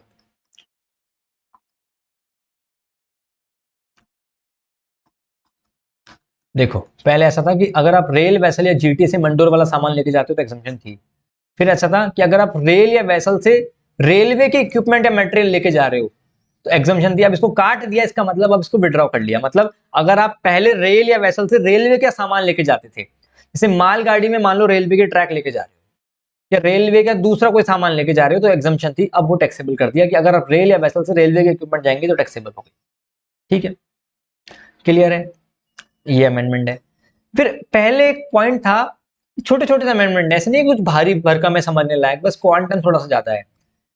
पहले क्या था कि अगर आप जीटीए से, देखो सुनना, ध्यान आ रहा होगा आपको कि आप रोड से कोई सा भी सामान लेके जाते हो ना तो एग्जाम था, except except GTA and courier. GTA और कोरियर टैक्सेबल था, बाकी रोड से आप कोई सा भी सामान लेके जाओगे तो वो क्या था, एग्जाम था, except GTA and courier, right. तो जीटी के अंदर भी ऐसा पॉइंट था कि जीटी में भी अगर आप पूरा का पूरा सिंगल कैरेज लेके जा रहे हो, पूरा का पूरा वेसल, पूरा का पूरा व्हीकल लेके जा रहे हो, अगर आप जीटी में पूरा का पूरा व्हीकल ही आपका है, आपने भाड़े पे लिया है, तो 1500 रुपए तक का अगर उसका फ्रेट है ना, 50, if the freight amount is up to 1500 rupees, then whole amount is exempt. और अगर आप एक सिंगल कंसाइनी हो, देखो सिंगल कैरेज और सिंगल कंसाइनी दो अलग अलग टर्म से। पहले सिंगल कैरेज में क्या था कि पूरा व्हीकल ही आपका है, 1500 रुपीज तक का फ्रेट है एग्जाम्प्ट। सिंगल कंसाइनी मतलब बहुत सारे लोगों का सामान जा रहा है, उसमें से आपका भी जा रहा है, तो 750 रुपीज तक एग्जाम था। अब उन्होंने बोला अब 1 रुपए से टैक्सेबल है सब कुछ। तो अब क्या है कि GTA always taxable, GTA completely taxable, कोई बेसिक लिमिट ही नहीं है। पहले जीटीए को बेसिक एग्जामेशन दे रखी थी 750 और 1500 की, वो हटा दी, पूरा का पूरा अमाउंट टैक्सेबल है। क्लियर है यहां तक? कोई दिक्कत? किसी को कोई दिक्कत आ रही है यहां तक? ये जीटीए वाला भी हमने देख लिया, सिंगल कैरेज सिंगल कंसाइन। ठीक है, अब पहले देखो याद करो, एग्रीकल्चर प्रोड्यूस की अगर अपन बात करें तो एग्रीकल्चर प्रोड्यूस में हमने देखा था कि बहुत सारी एक्टिविटीज एग्जाम थी एग्रीकल्चर प्रोड्यूस में, वो आज भी एग्जाम है। ठीक है, जैसे एग्रीकल्चर थ्रेशिंग है ना, ये सब वगैरह खूब सारी, हार्वेस्टिंग वगैरह, सॉइल टेस्टिंग, सब एग्जाम था। लेकिन अब कुछ चीजें टैक्सेबल कर दी। पहले क्या था, जैसे वेयर हाउसिंग, कई चीजों की, जैसे एग्रीकल्चर प्रोड्यूस क्या होता है, जो प्राइमरी एग्रीकल्चर से बना होता है, राइट। जैसे आलू है, एग्रीकल्चर प्रोड्यूस है, पर है ना, जो दाल होती है, पल्सेस होती हैं, वो एग्रीकल्चर प्रोड्यूस नहीं होता। ग्राम एग्रीकल्चर प्रोड्यूस होता है, दाल तो फर्दर प्रोसेसिंग करके बनाई जाती है। राइस एग्रीकल्चर प्रोड्यूस नहीं होता, पैडी एग्रीकल्चर प्रोड्यूस होता है ना। जैसे शुगर केन एग्रीकल्चर प्रोड्यूस है, पर जैगरी नहीं है, चीनी, गुड़ वो नहीं होता, है ना। तो ऐसे बहुत सारी चीजें थी, जैसे चाय, टी और कॉफी एग्रीकल्चर प्रोड्यूस नहीं होता। तो गवर्नमेंट पर ये कुछ जरूरी चीजें थी, जैसे चाय कॉफी सभी पीते हैं, दालें सब खाते हैं, तो गवर्नमेंट ने इनका वेयर हाउसिंग एग्जाम कर रखा था। गवर्नमेंट ने क्या कर रखा था, इनका वेयर हाउसिंग एग्जाम कर रखा था। जैसे राइस का तो कर ही रखा था, राइस का तो सब कुछ एग्जाम कर रखा था, loading unloading packaging storage warehousing, वो आज भी एग्जाम है राइस का तो, लोडिंग अनलोडिंग। लेकिन कुछ ऐसी चीजें थी जिनका सिर्फ और सिर्फ वेयर हाउसिंग एग्जाम कर रखा था गवर्नमेंट ने। ठीक है, ठीक है। तो जिसमें ये सब चीजें एग्जाम कर रखी थी, तो सारी की सारी एग्जामेशन विड्रॉ कर ली। जैसे पहले टी और कॉफी का भी तो एग्जामेशन विड्रॉ करने से आसानी हो गया, बल्कि आपको एग्जाम में बढ़िया है ना, कम चीजें याद रखनी पड़ेंगी क्या क्या एग्जाम है। अब सिर्फ आपको 4 चीजें याद रखनी है। कौन कौन सी? Supply of services by way of cereal, pulses, fruits and, एक और था, सुनना मेरी बात, सीरियल मतलब सीरियल, अनाज, पल्सेज एंड फ्रूट्स, इनका वेयर हाउसिंग करोगे तो एग्जाम्प्ट है। और इनके अलावा चौथा क्या है? कोई सा भी एग्रीकल्चर प्रोड्यूस हो, इनके अलावा एग्रीकल्चर प्रोड्यूस का वेयर हाउसिंग करेंगे वो तो एग्जाम्प्ट है ही, मतलब एग्रीकल्चर प्रोड्यूस तो एग्जाम्प्ट है ही, एग्रीकल्चर प्रोड्यूस एग्जाम्प्ट है, उसके अलावा सीरियल, पल्सेज और फ्रूट एग्जाम्प्ट है। बाकी सबका सब टैक्सेबल कर दिया, अब याद ही नहीं करना मैं, ठीक है। एक वेजिटेबल, सॉरी देखो, serial, pulses, fruits and vegetables, ये 4 चीजें क्या है? ये एग्जाम्प्ट है। और उनके अलावा कोई सा भी एग्रीकल्चर प्रोड्यूस हो वो तो एग्जाम्प्ट है ही। तो ये 4 चीजें एग्जाम्प्ट है, बाकी सब कुछ टैक्सेबल कर दिया, ठीक है। अब पहले पता है क्या था? देखो एग्रीकल्चर प्रोड्यूस को अगर अपन दिखाएंगे ना, तो ये इतनी सारी सर्विसेज तो एग्जाम्प्ट थी। ये सब, supply of farm labour, trimming, cleaning, harvesting, sun drying, fumigation, सब कुछ एग्जाम्प्ट था पहले। Loading, unloading, packaging, storage of warehouses, agriculture extension service, सब। अब क्या इन्होंने क्या क्या टैक्सेबल कर दिया? अब इन्होंने कर दिया, एक था supply by way of fumigation in warehouse of agriculture produce. Warehouse के अंदर क्या था? फ्यूमिगेशन, मतलब छिड़काव वगैरह डलवाया आपने, ये करवाया, ठीक है। Supply services by way of fumigation in warehouse of agriculture produce, तो क्या होगा? फ्यूमिगेशन मतलब पेस्ट कंट्रोल, अब उसको टैक्सेबल कर दिया। धीरे धीरे गवर्नमेंट एग्जामेशन विड्रॉ कर रही है, धीरे धीरे एग्जामेशन विड्रॉ कर रही है, तो अब इसको क्या कर दिया? इसको क्या कर दिया? टैक्सेबल कर दिया, ठीक है। क्लियर है? क्लियर है। यहाँ कोई अमेंडमेंट नहीं। अब एंट्री नंबर 74 में आओ। एंट्री नंबर 74 क्या बोल रहा है? एंट्री नंबर 74 ऐसे बोल रहा है आपको कि हेल्थ केयर सर्विसेज, अब ध्यान से समझना मेरी बात, हेल्थ केयर सर्विसेज इंपॉर्टेंट है एग्जाम के पॉइंट ऑफ व्यू से। हमने क्या देखा था हेल्थ केयर के अंदर? हेल्थ केयर के अंदर बहुत सारी चीजें एग्जाम थी। जैसे अगर आप वेटनरी क्लिनिक है, एनिमल्स या बर्ड्स को कोई भी हेल्थ केयर सर्विसेज दोगे तो एग्जाम थी, याद करो, ठीक है। Services provided bye code blood bank by way of preservation of stem cells, ये बच्चों का कुछ होता है, स्टेम सेल्स वगैरह प्रिजर्व करना, कोड ब्लड बैंक, ये भी क्या था? एग्जाम था, टैक्सेबल कर दिया गवर्नमेंट ने। गवर्नमेंट ने पता है पहले क्या बोल रहा था कि अगर आप हॉस्पिटल में एडमिट हुए, सारा का सारा खर्चा एग्जाम था। अगर आप एडमिट हुए तो आपका रूम का किराया कितना ही हो वो एग्जाम था, खाना पीना सब, एम्बुलेंस एम्बुलेंस सब एग्जाम था। अब गवर्नमेंट ने क्या बोल दिया? अब लिमिट लगाना शुरू कर दिया इन पे, ठीक है। थोड़े दिन बाद आप देखोगे, आप जो आईटीसी वगैरह लेते हो ना, मोबाइल्स वगैरह, इन सब की, इनकी भी धीरे धीरे गवर्नमेंट सब रेगुलेट कर रही है, ठीक है। हर बार गवर्नमेंट का जीएसटी कलेक्शन बढ़ता ही बढ़ता जा रहा है, हर बार, मतलब हाईएस्ट होता है हर बार। तो हेल्थ सर्विसेज, अब गवर्नमेंट ने क्या बोल दिया कि अगर आप किसी हॉस्पिटल में एडमिट हैं और आपके रूम का किराया 5000 से ज्यादा है, अगर आप किसी हॉस्पिटल में एडमिट हैं और आपके रूम का रेंट 5000 से ज्यादा है, तो क्या हो जाएगा? वो अमाउंट हो जाएगा, टैक्सेबल हो जाएगा। सिर्फ रहने रहने का अमाउंट टैक्सेबल होगा। अगर आप हॉस्पिटल में एडमिट हैं और रूम का किराया 5000 से ज्यादा है, लेकिन आपको खाना मिल रहा है, खाना एग्जाम्प्ट है, अभी भी कंपोजिट सप्लाई में आएगा वो, ठीक है। तो बाकी चीजें एग्जाम्प्ट है, सिर्फ रहना रहना टैक्सेबल किया है, ठीक है। रहना रहना, एम्बुलेंस वगैरह अभी भी एग्जाम्प्ट है, वो सब दवाइयाँ ववाइयाँ वो जो भी था ना, मतलब पहले जैसा था वो वैसा ही है, बस सिर्फ और सिर्फ खाना टैक्सेबल कर दिया, मतलब सिर्फ और सिर्फ रहना टैक्सेबल कर दिया, सॉरी, सिर्फ और सिर्फ रहना टैक्सेबल कर दिया अगर अमाउंट 5000 से ज्यादा हुआ तो। पर उसमें भी एक लिमिट।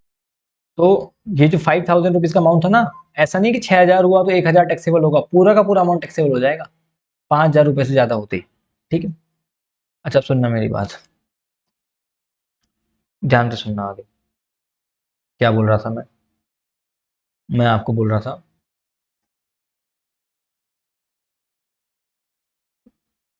ठीक है, मैं आपको बोल रहा था कि 5000 रुपए की लिमिट कहाँ कहाँ नहीं लगेगी। अगर वो आईसीयू है, देखो आईसीयू में बहुत तरह के इक्विपमेंट रहते हैं, तो हो सकता है 5000 से ज्यादा हो। आईसीयू है, सीसीयू है, critical care, intensive cardiac care unit है, हार्ट वाला, न्यू नेटल बच्चों के लिए है। तो ये क्या होगा, इनमें अगर अमाउंट कितना भी हो वो पूरा का पूरा एग्जाम्प्ट है। अगर ये 4 तरह के रूम्स हैं तो कौन कौन से? ICU, CCU, intensive cardiac unit और neonatal intensive care unit, ये अमाउंट क्या थे? ये 4 अमाउंट क्या थे? ये चारों के चारों क्या थे? कितना ही हो इनका अमाउंट एग्जाम्प्ट है, मतलब इन चारों का अमाउंट कितना ही हो एग्जाम्प्ट हो जाएगा। क्लियर है? यहाँ तक आपको समझ में आया? बस इतना ही एग्जाम्पशन था, इतना ही चेंजेस था इसके अंदर भी। तो ये अपने देख लिया हेल्थ केयर वाला। सुनना मेरी बात आगे, इसके अंदर क्या है? Services by way of training और कोचिंग इन, कुछ नहीं, ज़्यादा चेंजेस नहीं किए, वे ऑफ प्रेजेंटेशन बदल दिया। Services by way of training और coaching in recreational activities relating to art और कल्चर प्रोवाइडेड बाय इंडिविजुअल। सुनना मेरी बात, अगर आप कोई डांस क्लासेस खोल के बैठे हो, जैसे जैसे एलिश डांस क्लासेस, इंडिविजुअल है, डांस सिखा रहा है, Priyanka dance classes, music classes, कोई भी पेंटिंग क्लासेस, इंडिविजुअल कर रहा है तो एग्जाम्शन थी। अगर इंडिविजुअल कर रहा है तो एग्जाम्शन थी, ठीक है, समझ रहे हो मेरी बात। पर अगर कोई इंडिविजुअल कर रहा है तो एग्जाम्शन थी, एक सेकेंड, और इंडिविजुअल के अलावा कोई दूसरा पर्सन कर रहा है तो पूरा का पूरा अमाउंट क्या आ जाता है, वो टैक्सेबल हो जाएगा, उसमें एग्जाम्शन नहीं थी। और अगर कोई sports by charitable entity registered under section 12 और 12 अगर कोई चैरिटेबल एंटिटी है, कोई 12 और 12 में रजिस्टर्ड है, मतलब कोई, ठीक है, और वो स्पोर्ट्स से रिलेटेड सर्विस प्रोवाइड कर रही है, तो वहां पे एग्जाम्शन थी। सुनना मेरी बात ध्यान से, अगर कोई इंडिविजुअल है और वो रिक्रिएशनल एक्टिविटीज दे रहा है, कौन सी, इन रिलेशन टू आर्ट और culture, recreational activities in relation to art और कल्चर, इंडिविजुअल है तो एग्जाम्शन है। और अगर कोई चैरिटेबल ट्रस्ट है, कोई कोई एंटिटी है, वो सुना, स्पोर्ट्स बाय चैरिटेबल एंटिटी जो 12 में रजिस्टर्ड है, कोई चैरिटेबल एंटिटी है जो 12 और 12 इनकम टैक्स एक्ट का जो सेक्शन है ना, वहां पे रजिस्टर्ड है, और वो स्पोर्ट्स से रिलेटेड एक्टिविटी दे रही है, क्रिकेट सिखाना, बैडमिंटन सिखाना, हॉकी सिखाना, कुछ भी दे रही है, तो एग्जाम्शन है। तो अगर कोई इंडिविजुअल होगा और वो डांस, पेंटिंग ये सब सिखा रहा है तो वो एग्जाम्प्ट है, और कोई चैरिटेबल ट्रस्ट, चैरिटेबल एंटिटी है जो 12 में रजिस्टर्ड है, वो स्पोर्ट्स से रिलेटेड एक्टिविटी दे रही है, तो एग्जाम्शन है। यहां तक क्लियर है आपको, कोई दिक्कत?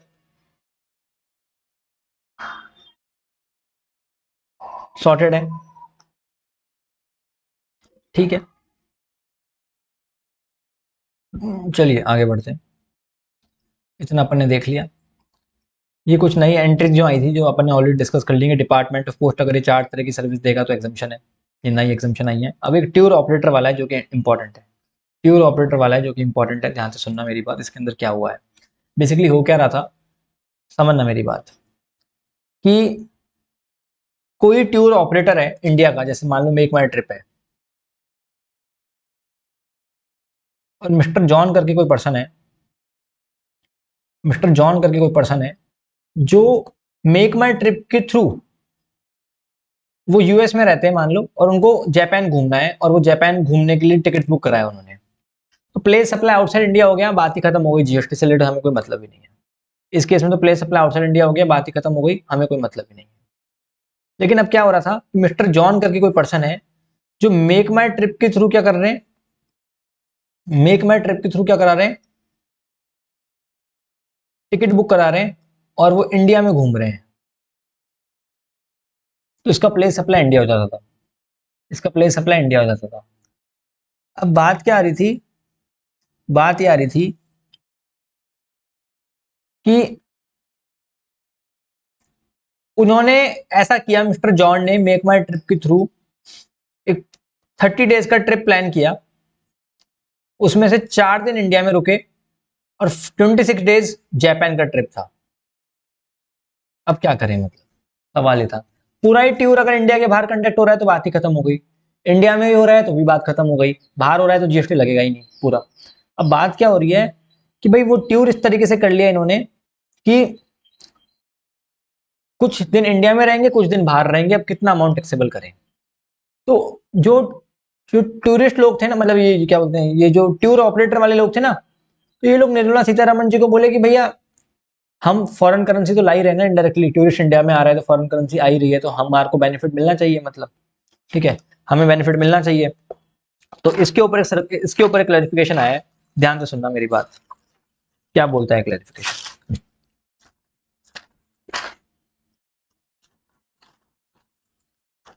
इस पे एक मैंने एग्जांपल भी बना रखा है, अपनी बुक के अंदर भी है, समरी बुक के अंदर आप देखोगे ना, आपको मिल जाएगा टूर ऑपरेटर के ऊपर।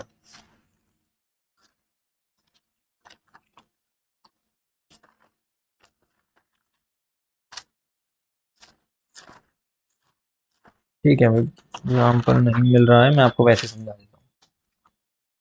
इन्होंने ऐसे बोला है कि आप ऐसे करो, ध्यान से सुनना, अपन ने क्लास में ही पढ़ाया था, 50% of total consideration, page number 4.22 पे मिल जाएगा आपको। 50% ऑफ टोटल कंसिडरेशन। अब ये 50% टोटल कंसिडरेशन क्या है? निर्मला सीतारमण जी ने बोला कि आपका फॉर एग्जाम्पल कोई इंसान 30 डेज का ट्रिप करा रहा है, ठीक है, जिसमें से इंडिया में 18 दिन घूमेंगे और आउटसाइड इंडिया घूमेंगे 12 दिन, और टोटल पैसे लिए 3 लाख रुपीस। तो इन्होंने बोला कितना टैक्सेबल हो जाएगा, तो 3 लाख डिवाइड बाय 30 इंटू 18 इतना टैक्सेबल कर दो। कोई दिक्कत? कोई दिक्कत नहीं। तो बोले 1,80,000 टैक्सेबल हो जाएगा, रिमेनिंग 1,20,000 एग्जम्प्ट हो जाएगा। लेकिन सपोज करो इंडिया में 10 दिन होता और आउटसाइड इंडिया 20 डेज होता तब, तो इन्होंने बोला कि 3 लाख डिवाइड बाय 30 इंटू 10 नहीं करेंगे, मिनिमम 50% पे तो टैक्स लेंगे ही लेंगे। जैसे मान लो 30 डेज है ना, तो मिनिमम 15 दिन पे तो टैक्स लेंगे ही लेंगे। कुल मिला के 3 लाख रुपए लिए, तो मिनिमम टैक्स 1.5 लेंगे, और उससे ज्यादा बन रहा है तो फिर ज्यादा ले लेंगे। जैसे 1,80,000 बन रहा है तो 1,80,000 लेंगे, पर मिनिमम 1.5 लाख तो लेंगे लेंगे। ठीक है, मिनिमम इतना पैसा तो हम आपसे लेंगे ही लेंगे। ये क्लैरिफिकेशन था। तो क्या बोल रहा है कि 50% of the total consideration charge for the entire tour, ठीक है, तो क्या होगा, और तो मिनिमम 50% पे तो टैक्स लेंगे लेंगे आपसे। तो अब ये देखो, a tour operator provides a tour operator service to a foreign tourist as follow। अब कोई पर्सन है जो 3 दिन इंडिया में रुका और 2 दिन नेपाल में रुका, और टोटल मिला के पैसे दिए 1 लाख रुपीस, तो इंडिया का हिस्सा कितना बना 60,000, तो 60,000 टैक्सेबल हो जाएगा और 40,000 क्या हो जाएगा, एग्जाम्प्ट हो जाएगा। तो एग्जाम्पशन कितनी मिलेगी, 40,000 की एग्जाम्पशन मिल जाएगी। क्या दिक्कत है? ठीक है, 40,000 की क्या मिल जाएगी, एग्जाम्पशन मिल जाएगी। अब सेकंड वाला पॉइंट है कि 2 दिन इंडिया में रुका, 3 दिन नेपाल में रुका, तो आप ये नहीं बोलोगे कि 60,000 की एग्जाम्पशन दो, नहीं भैया, मैक्सिमम एग्जाम्पशन ही 50,000 की मिलेगी। मैक्सिमम एग्जाम्पशन 50,000 की मिलेगी। तो इन्होंने क्या बोला कि एग्जाम्पशन कितनी मिलेगी, कि ये देख लो, जितने टाइम वो बाहर रहा नेपाल में वो, और 50%, कुल मिला के बात समझ गए मेरी, कि 50% तो मिनिमम टैक्सेबल होगा, फिर रिमेनिंग की एग्जाम्पशन मिल जाएगी। Are you guys getting it? 50% तो टैक्सेबल होगा ही होगा, तो बचा हुआ एग्जाम्पशन मिल जाएगी। जैसे इन्होंने क्या बोला कि 2 दिन इंडिया में रहा और 3 दिन नेपाल में रहा, 3 डेज नेपाल में रहा, 2 दिन इंडिया में रहा, टोटल कंसिडरेशन कितना लिया, 1 लाख रुपीस का लिया। एग्जाम्पशन कितनी मिलेगी, बोले जितना टाइम वो आउटसाइड इंडिया में रहा उसका अमाउंट, और 50% of consideration which ever is less.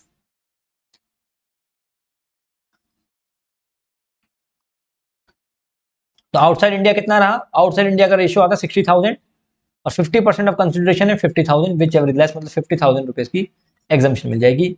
ये सर्कुलर था।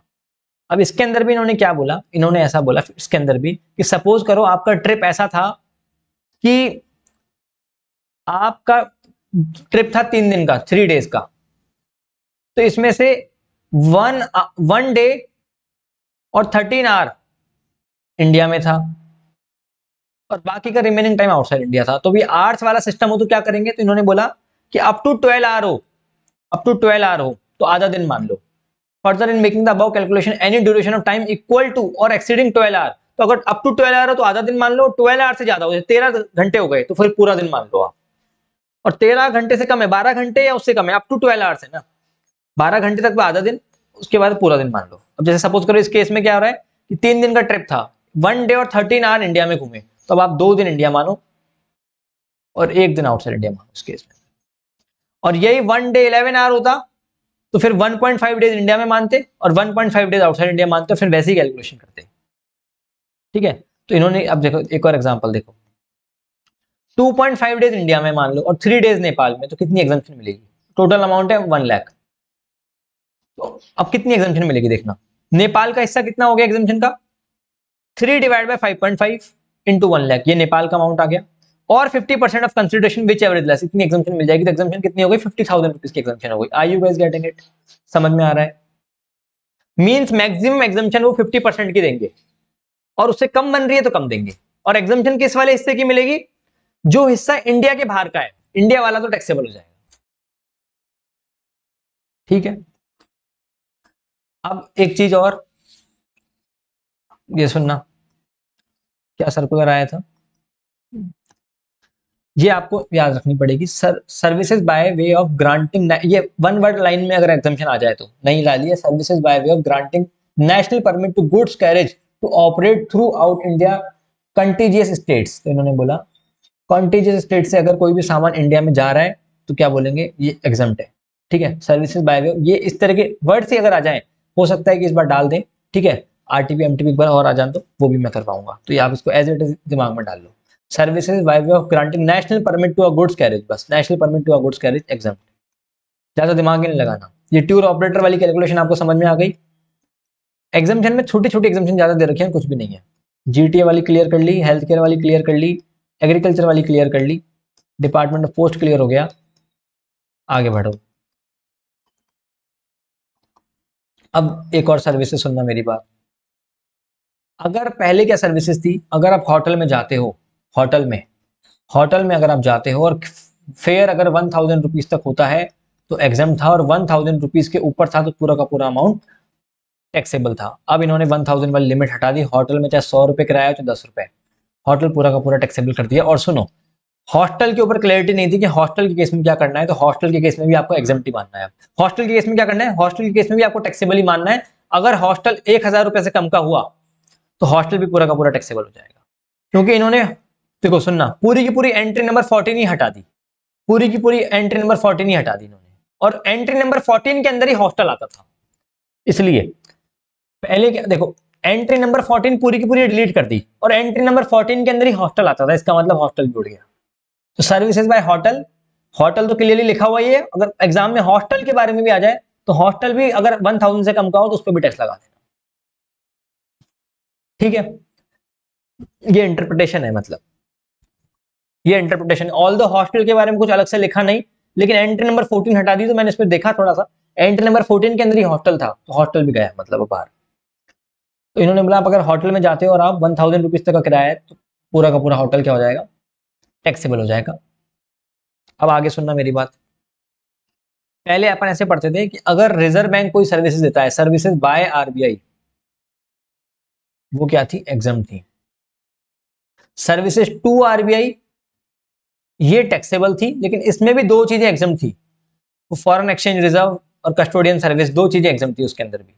अब इन्होंने बोला आपको पहले क्या था क्या नहीं था उस पर दिमाग मत लगाओ, अब आरबीआई दिख जाए तो हर जगह फुल्ली टैक्सेबल, चाहे आरबीआई ले चाहे दे, चाहे कोई सी भी सर्विस ले आरबीआई, चाहे कोई सी भी सर्विस दे, पूरा का पूरा अमाउंट टैक्सेबल है, बस इतना ध्यान में रखना है आपने।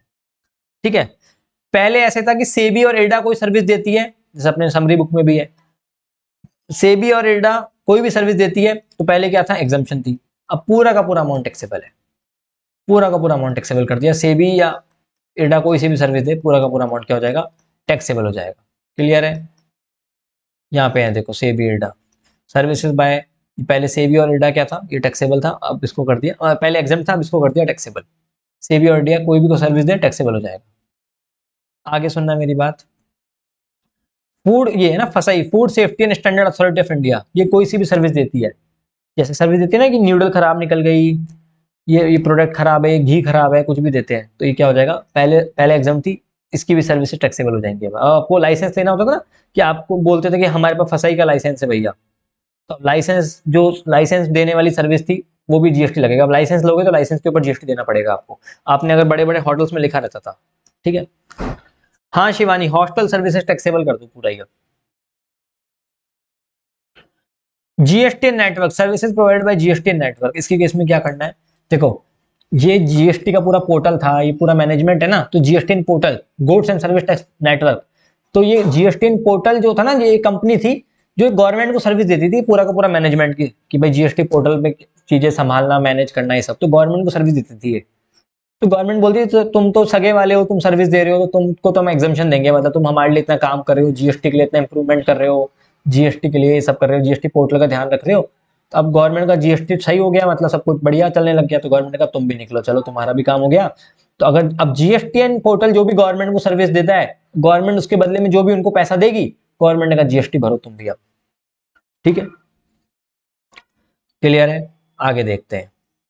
Services by way of slaughtering of animals, slaughtering of animals मतलब पहले एनिमल्स को काटते थे ना, तो वो एग्जाम्पशन थी, अब उसको हटा दिया।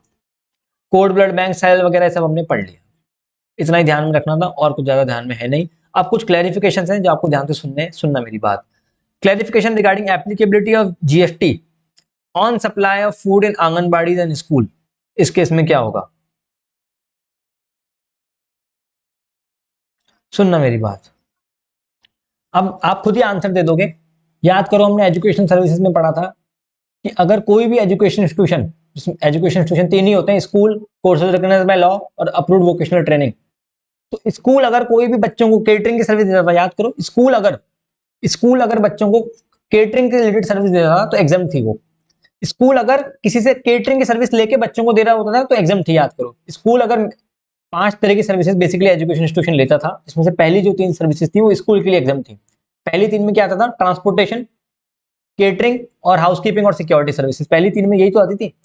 तो अगर स्कूल कोई भी केटरिंग सर्विसेज लेता था तो एग्जाम मिल जाती थी। अब आपसे पूछा गया है कि अगर कोई आंगनबाड़ी सर्विस ले, आंगनबाड़ी अगर खाने की सर्विस ले, केटरिंग की सर्विस ले, तो क्या होगा, एग्जाम्प्ट है, एग्जाम्प्ट है। आंगनबाड़ी अगर सर्विस लेगी तो क्या हो जाएगा, एग्जाम्प्ट हो जाएगा। तो serving of food to anganwadi वो भी एग्जाम्प्ट हो जाएगा। तो ये बेसिक्स एग्जाम्पशन है, आप कर लोगे क्लियरली, ठीक है। आगे बढ़े, ये छोड़ो, इसको छोड़ो, कोई काम का नहीं है, ये भी कोई काम का नहीं है,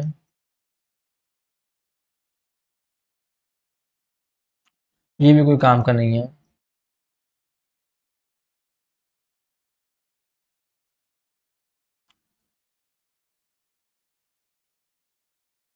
देखो, पहले आपको मालूम था कि अगर एक सर्कुलर था, एक एग्जाम्पशन थी कि अगर गवर्नमेंट सेंट्रल पीएसयू को, जैसे जैसे मान लो इंडियन ऑयल है, बीपीसीएल है, उसको कोई लोन लेना है तो लोन बिना गारंटी के मिलता नहीं है, ठीक है। किसी बैंक से लोन लेना है या फाइनेंशियल इंस्टीट्यूशन से लोन लेना है तो central government, state government guarantee देती है।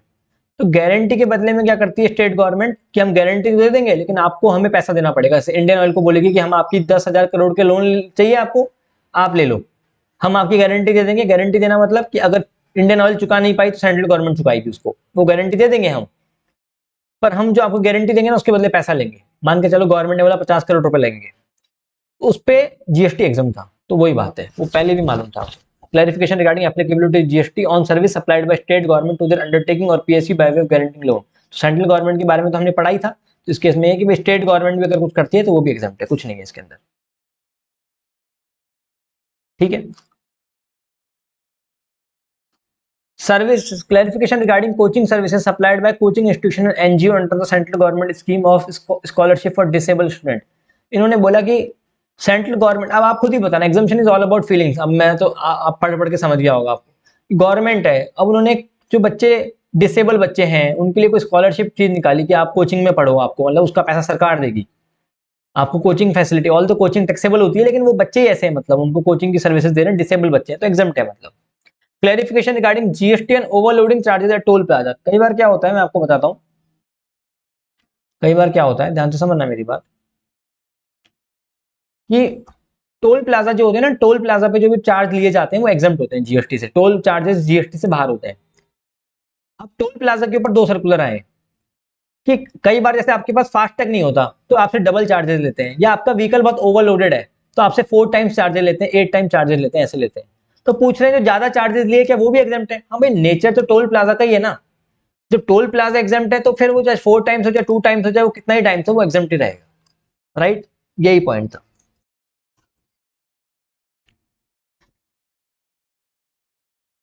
इन्होंने बोला कि अगर आप स्टेट, ये सारी चीजें आप पढ़ रखे हो, सारी चीजें, कोई अमेंडमेंट छोड़ो, वैसे ही मालूम थी आपको। Clarification regarding renting of vehicle to state transport undertaking.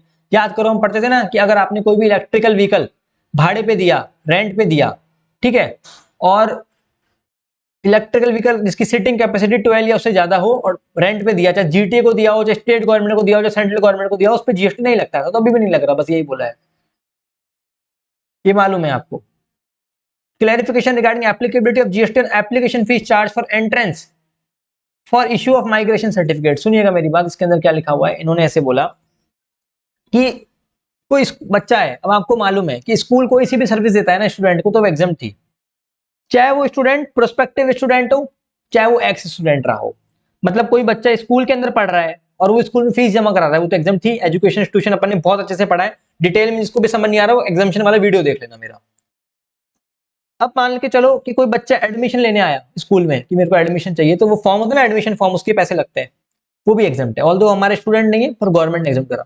कोई बच्चा स्कूल छोड़ चुका, ठीक है, जो चाहे बोलते हैं ना कि चाहे एक्स हो चाहे होने वाली हो, या तो एक्स हो गई या प्रोस्पेक्टिव हो, दोनों के लिए सॉफ्ट कॉर्नर रहता है। तो स्कूल ने क्या बोला कि भाई एक्स स्टूडेंट माइग्रेशन सर्टिफिकेट लेने आया, टीसी लेने आया, उसके बदले पैसे लिए, तो उससे भी कोई पैसा नहीं लेंगे, ये सर्कुलर था। और क्या बोला इन्होंने, अब एक एग्जाम्पशन थी कि अगर आप नेपाल भूटान कोई भी सामान लेके जाते हो ना, तो जो ट्रांसपोर्टेशन चार्जेस थे वो एग्जाम थे। Clarification regarding applicability of GST on transportation of empty container. अब क्या था, नेपाल भूटान अगर आप कोई भी सामान लेके जाते हो तो उस पर जो भी पैसा ट्रांसपोर्टेशन चार्जेस थे वो एग्जाम थे। अब सवाल ये आता है कि कोई भी व्हीकल लौट के वापस आ रहा है नेपाल भूटान से, कई बार होता है ना, वो व्हीकल वाला आपसे पता है क्या बोल रहा है, साहब नेपाल भूटान से चला तो जाऊंगा लेकिन आने टाइम के भी पैसे लूंगा, क्योंकि मेरा ट्रक खाली आएगा तो उसका भी चार्ज दो, मतलब पेट्रोल का डीजल का, तो वो आने के भी चार्ज ले रहा है आपसे, तो व्हीकल खाली आ रहा है तो क्या उस पर टैक्स लगाए, नहीं, बोले जाने का भी एग्जाम्प्ट है तो आने का भी एग्जाम्प्ट है। मतलब ये, अरे 100 तरह के लोग होते हैं, वो हर बात पे पिटिशन फाइल कर देते हैं, ठीक है, तो इस पे क्यों नहीं लगाया वो नहीं लगाया, तो क्लैरिफिकेशन देने पड़ते हैं, बस वही है। तो चाहे टू एंड फ्रॉम है बेसिकली, अब चाहे नेपाल जाओ, नेपाल भूटान चाहे आओ, दोनों के लिए एग्जाम्पशन है वो, ठीक है। Clarification regarding applicability of GST on sanitation and conservancy services supply to army and other central, कुछ भी नहीं, देखो आपने पढ़ा था कि अगर आप सेंट्रल गवर्नमेंट या स्टेट गवर्नमेंट को कोई सी भी सर्विस देते हो, याद करो, तो वो एग्जाम था। और अगर गुड्स प्लस सर्विस देते हो तो गुड्स का कंपोनेंट अगर 25% तक ही है, कंपोजिट सप्लाई है, तो भी एग्जाम्पशन थी, ठीक है, याद है ना आपको। इन्होंने बोला कि अगर अब क्या आर्मी वाले सर्विस ले रहे हो, कौन सी, सैनिटेशन और कंजर्वेंसी सर्विसेज, तो बोले वो भी एग्जाम्प्ट है भाई। आप आर्मी वालों को सर्विस दे रहे हो कोई सी भी, तो बोले वो भी एग्जाम्प्ट है, आर्मी वालों को सर्विस दे रहे हो, kind of part of central government ही हो गया वो। इन्होंने क्या बोला, तो वही वो भी एग्जाम्प्ट है, कोई दिक्कत की बात नहीं है। ज्यादा डिटेल में नहीं जाना, ऑल इसमें और भी चीजें हैं लेकिन कोई सेंस नहीं है, बस इतना ही ध्यान में रखो, इससे ज्यादा डिटेल में जाओ मत, ठीक है। Clarification regarding applicability of GST on transportation of mineral from mining pit head to railway siding beneficiation plant etc by vehicle deployed by driver। अब सुनना मेरी बात, आप बोलते ना माइंस एंड मिनरल्स हैं, अपन ने माइन कर लिए, कोयला निकाल लिया, कॉपर निकाल लिया, कुछ भी निकाल लिया, मिनरल निकाल लिए, अब हम क्या कर रहे हैं उसको, वो डंपर वंपर होते ना, तो उनको अपन वहां लेके जा रहे हैं, जैसे मान लो निकालने के बाद मालगाड़ी में चढ़ा रहे हैं, रेलवे की मालगाड़ी में या कहीं पे भी लेके जा रहे हैं, तो वो जेसीबी मशीन आ रही है या डंपर आ रहे हैं, उनमें सामान लोड हो रहा है जा रहा है, तो बोले उस पर टैक्स लगाए नहीं लगाए, तो देखो सिंपल सी बात है, आपको मालूम है कि जीटीए और कोरियर पे टैक्स लगता था, बाकी सब एग्जाम थी, तो ये जीटीए थोड़ी है, जेसीबी बुला रहे हैं, जीटीए थोड़ी है, गुड ट्रांसपोर्ट एजेंसी, तो बोले डंपर लोडर ट्रक ये सब इनसे अगर माइनिंग के उसमें काम आ रहे हैं ना ये, तो mining pit to railway siding beneficiation plant पे जा रहे हैं या रेलवे की मालगाड़ी में लोड करने के लिए सामान जा रहा है, तो इस पे कोई जीएसटी नहीं लगेगा, ठीक है। तो accordingly it is clarified that such renting of truck and other freight, तो आपने व्हीकल रेंट पे ले लिया, मतलब ये तो renting of truck and other freight vehicle with driver for a period of time, service of renting of transportation vehicle, तो ये कोई, ये वो है, मतलब व्हीकल कोई भाड़े पे ले लिया, रेंटिंग ऑफ मोटर व्हीकल की सर्विस है, एक काइंड ऑफ जीटीए मत मानो इसको, तो आप इस पे क्या करो, फिर वो वाली एग्जाम्पशन मत लगाओ, मतलब इस पे क्या बोलते हैं, समझना मेरी बात, तो इसको वो वाली एग्जाम्पशन मत देखना, इसको वो renting of motor vehicle renting वाला केस मत देखना, आप समझ रहे हो, are you guys getting it, slip of tongue हो रहा है, सुनना देखो, रेंटिंग ऑफ मोटर व्हीकल अपन ने देखा था, अब आप पूरा का पूरा जेसीबी मशीन ही भाड़े में ले लिए, आप पूरा का पूरा डंपर ही भाड़े पे ले लिए, है ना, तो अब आप ये मत बोलना कि हम सामान रेलवे पिट से वहां ले जा रहे हैं, वहां पे हम सामान माइनिंग पिट से रेलवे के उसमें ले जा रहे हैं, मालगाड़ी में चढ़ा रहे हैं मान लो, या हम प्लांट पे लेके जा रहे हैं, तो आप उसमें वो वाले प्रोविजन मत लगाना, जीटीए वाले, ये जीटीए वाले प्रोविजन नहीं लगेंगे यहाँ पे।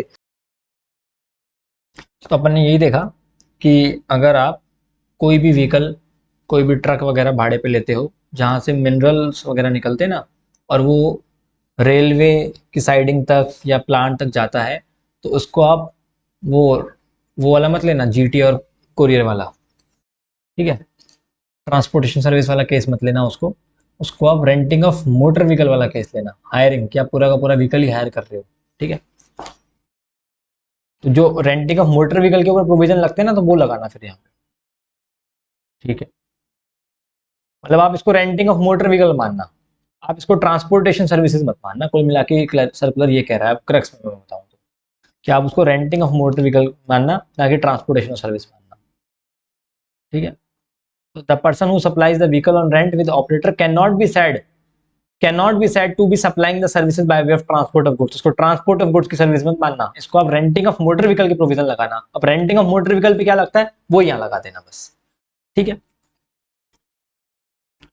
अब आते हैं पॉइंट नंबर 14 में। पॉइंट नंबर 14 क्या बोलता है सर्कुलर, ये ऐसे बोलता है कि जैसे एक एग्जाम्पशन चैप्टर के अंदर में एग्जाम्पशन पढ़ा था कि अगर आप लॉन्ग टर्म लीज लेते हैं, लंबे टाइम के लिए लीज लेते हो, कोई भी 36 ईयर्स, जो भी आप प्रीमियम चार्जेस वगैरह पे करते हो ना, तो उस पर जीएसटी नहीं लगता। लॉन्ग टर्म लीज वगैरह आप लेते हो ना, तो उस पर जो भी अमाउंट पे करते हो आप, उस पर जीएसटी नहीं लगता। इन्होंने बोला कि सपोज करो आपने क्या किया, लॉन्ग टर्म लीज के ऊपर कोई जमीन ले ली, कोई जमीन लेनी है आपने। ठीक है, ये मैंने वैसे भी आपको बता रखा था जो एग्जाम्पशन का वीडियो लिया था ना, उसमें फिर से मैं बता देता हूँ। सपोज करो कि आपने कोई जमीन लेनी है आपको लॉन्ग टर्म लीज पे लंबे टाइम के लिए, और जमीन का रेट क्या है, लेट्स सपोज 10,000 स्क्वायर मीटर उस जमीन का रेट है। ठीक है, और वो जमीन की लोकेशन इतनी अच्छी है कि आपसे 15,000 स्क्वायर मीटर ले रहे हैं। लोकेशन के लिए आपसे क्या ले रहे हैं, ज्यादा पैसे ले रहे हैं आपसे। जमीन की लोकेशन इतनी अच्छी है कि आपसे थोड़ा सा पैसा ज्यादा ले रहे हैं। तो बोल रहे हैं जो ज्यादा पैसे ले रहे हैं क्या उस पर जीएसटी दें? नहीं भाई, कैसी बातें कर रहे हो, वो तो अलग अलग होगा ना सबका प्रीमियम जगह के हिसाब से। तो वो रेट ऐसे थोड़ी है कि भाई एक फिक्स रेट रख दी 10,000 रुपए की, पर कुछ एक्स्ट्रा चार्ज ले रही है आपसे गवर्नमेंट जगह की, प्रेफरेंशियल लोकेशन दे रही है आपको।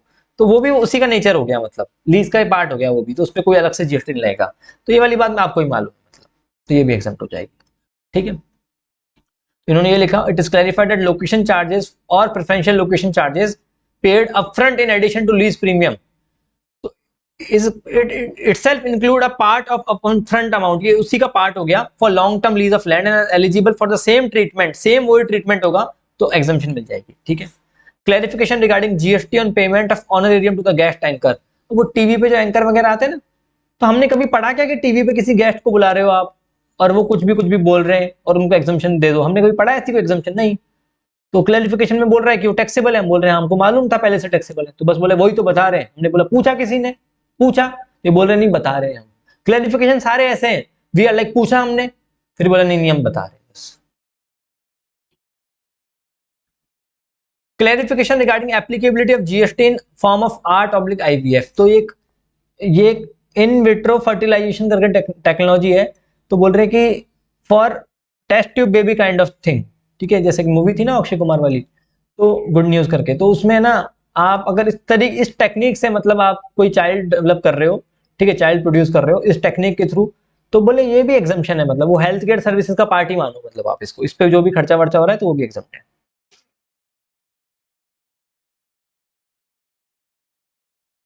Clarification regarding applicability of GST on sale of land after levelling, laying down of drainage line etcetera.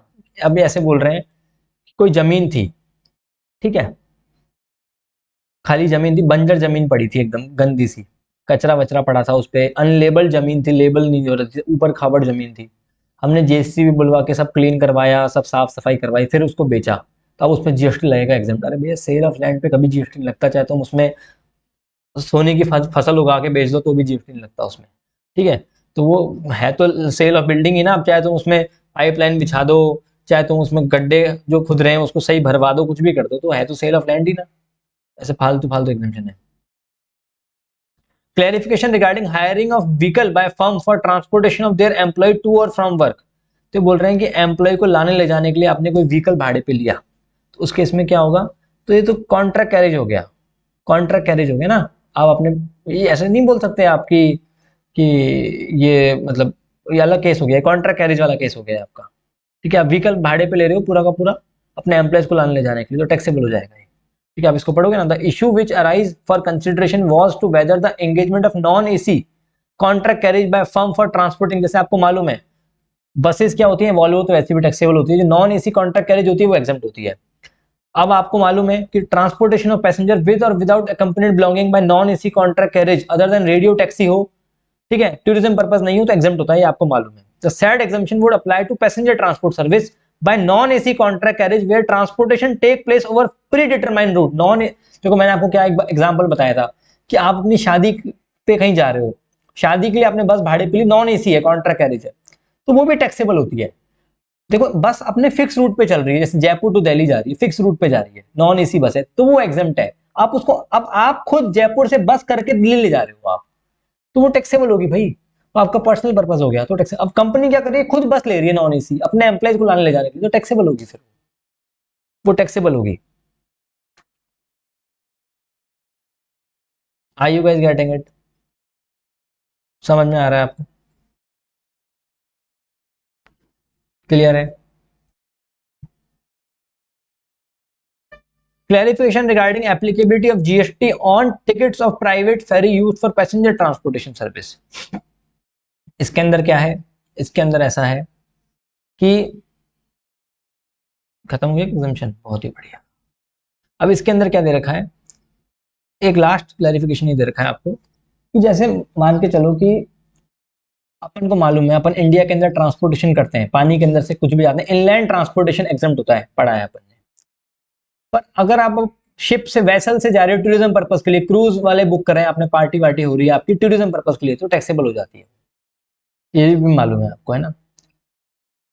पर अब क्या कर रहे हो आप, जैसे आप प्राइवेट फेरी यूज होती है, मुंबई में यूज होती है प्राइवेट फेरी, आप जाते हैं फेरी चलती है मुंबई में ना, अब प्राइवेट फेरी यूज कर रहे हो एक जगह से दूसरी जगह जाने के लिए, पब्लिक सामाजिक ट्रांसपोर्टेशन है वो, सब लोग बैठे हैं उसमें, जा रहे हो आप लोग, ठीक है, एक जगह से दूसरी जगह जाने के लिए जा रहे हो, एक आइलैंड से दूसरे आइलैंड पे जाने के लिए कर रहे हो, एग्जम्प्ट है, ट्रांसपोर्टेशन हो गया है, तो नॉर्मल। पहले भी पता था हमें कि जैसे कोई इंसान बोट से कहीं जा रहा हो, पब्लिक ट्रांसपोर्ट है, यूज कर रहा हो, एग्जम्प्ट है, बट टूरिज्म पर्पज हो तो टैक्सेबल है। अब आपने क्या प्राइवेट फेरी बुक करी, वो पब्लिक के लिए नहीं है, मतलब वो आपने अपने पर्सनल लेवल पे यूज करी, मैं ही बैठ सकता हूँ उसमें, पार्टी होगी, माहौल होगा, मतलब ऐसा ऐसा कुछ कर रखा है आपने, तो एग्जाम तो टैक्सेबल हो जाएगी फिर, पर बाकी एग्जाम्प्ट है, ठीक है, क्लियर। एग्जाम्पशन के अंदर यही था पूरा, इसके बाहर एग्जाम्पशन में आपसे कुछ पूछेंगे नहीं, एग्जाम्पशन में सबसे ज्यादा अमेंडमेंट थी इसलिए टाइम लगा। सप्लाई चैप्टर में एक सर्कुलर था, आरसीएम चैप्टर में हमने देख लिया, क्लियर है। अब प्लेस, टाइम और वैल्यू में एज सच कोई भी ज्यादा अमेंडमेंट नहीं है, प्लेस, टाइम और वैल्यू में, ठीक है। एक सेकेंड रुको,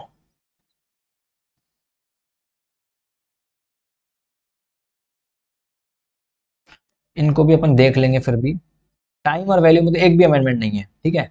अब एक बार अपन आ जाते हैं आईटीसी के ऊपर, ठीक है, एक बार हम आते हैं आईटीसी के ऊपर। अब आईटीसी के अंदर क्या था, ध्यान से सुनना मेरी बात, आईटीसी के अंदर क्या था, ध्यान से सुनिएगा मेरी बात, समझ में आ जाएगा। छोटा सा, ये ज्यादा अमेंडमेंट नहीं है आईटीसी के अंदर भी।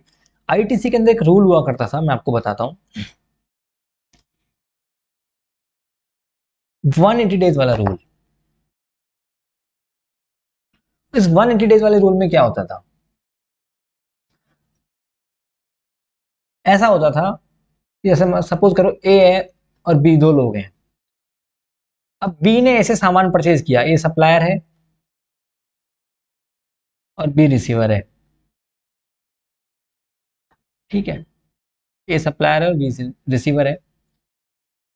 अब बी ने ए को पेमेंट ही नहीं करा, बी ने क्या करा, देखो बी आईटीसी कब ले सकता है, आईटीसी लेने की बेसिक कंडीशन होती है, आपने सेक्शन नंबर 16 में देखा था कि आप गुड्स मिल जाने चाहिए, गुड्स रिसीव हो जाने चाहिए, ठीक है, और आपके पास इनवॉइस होना चाहिए।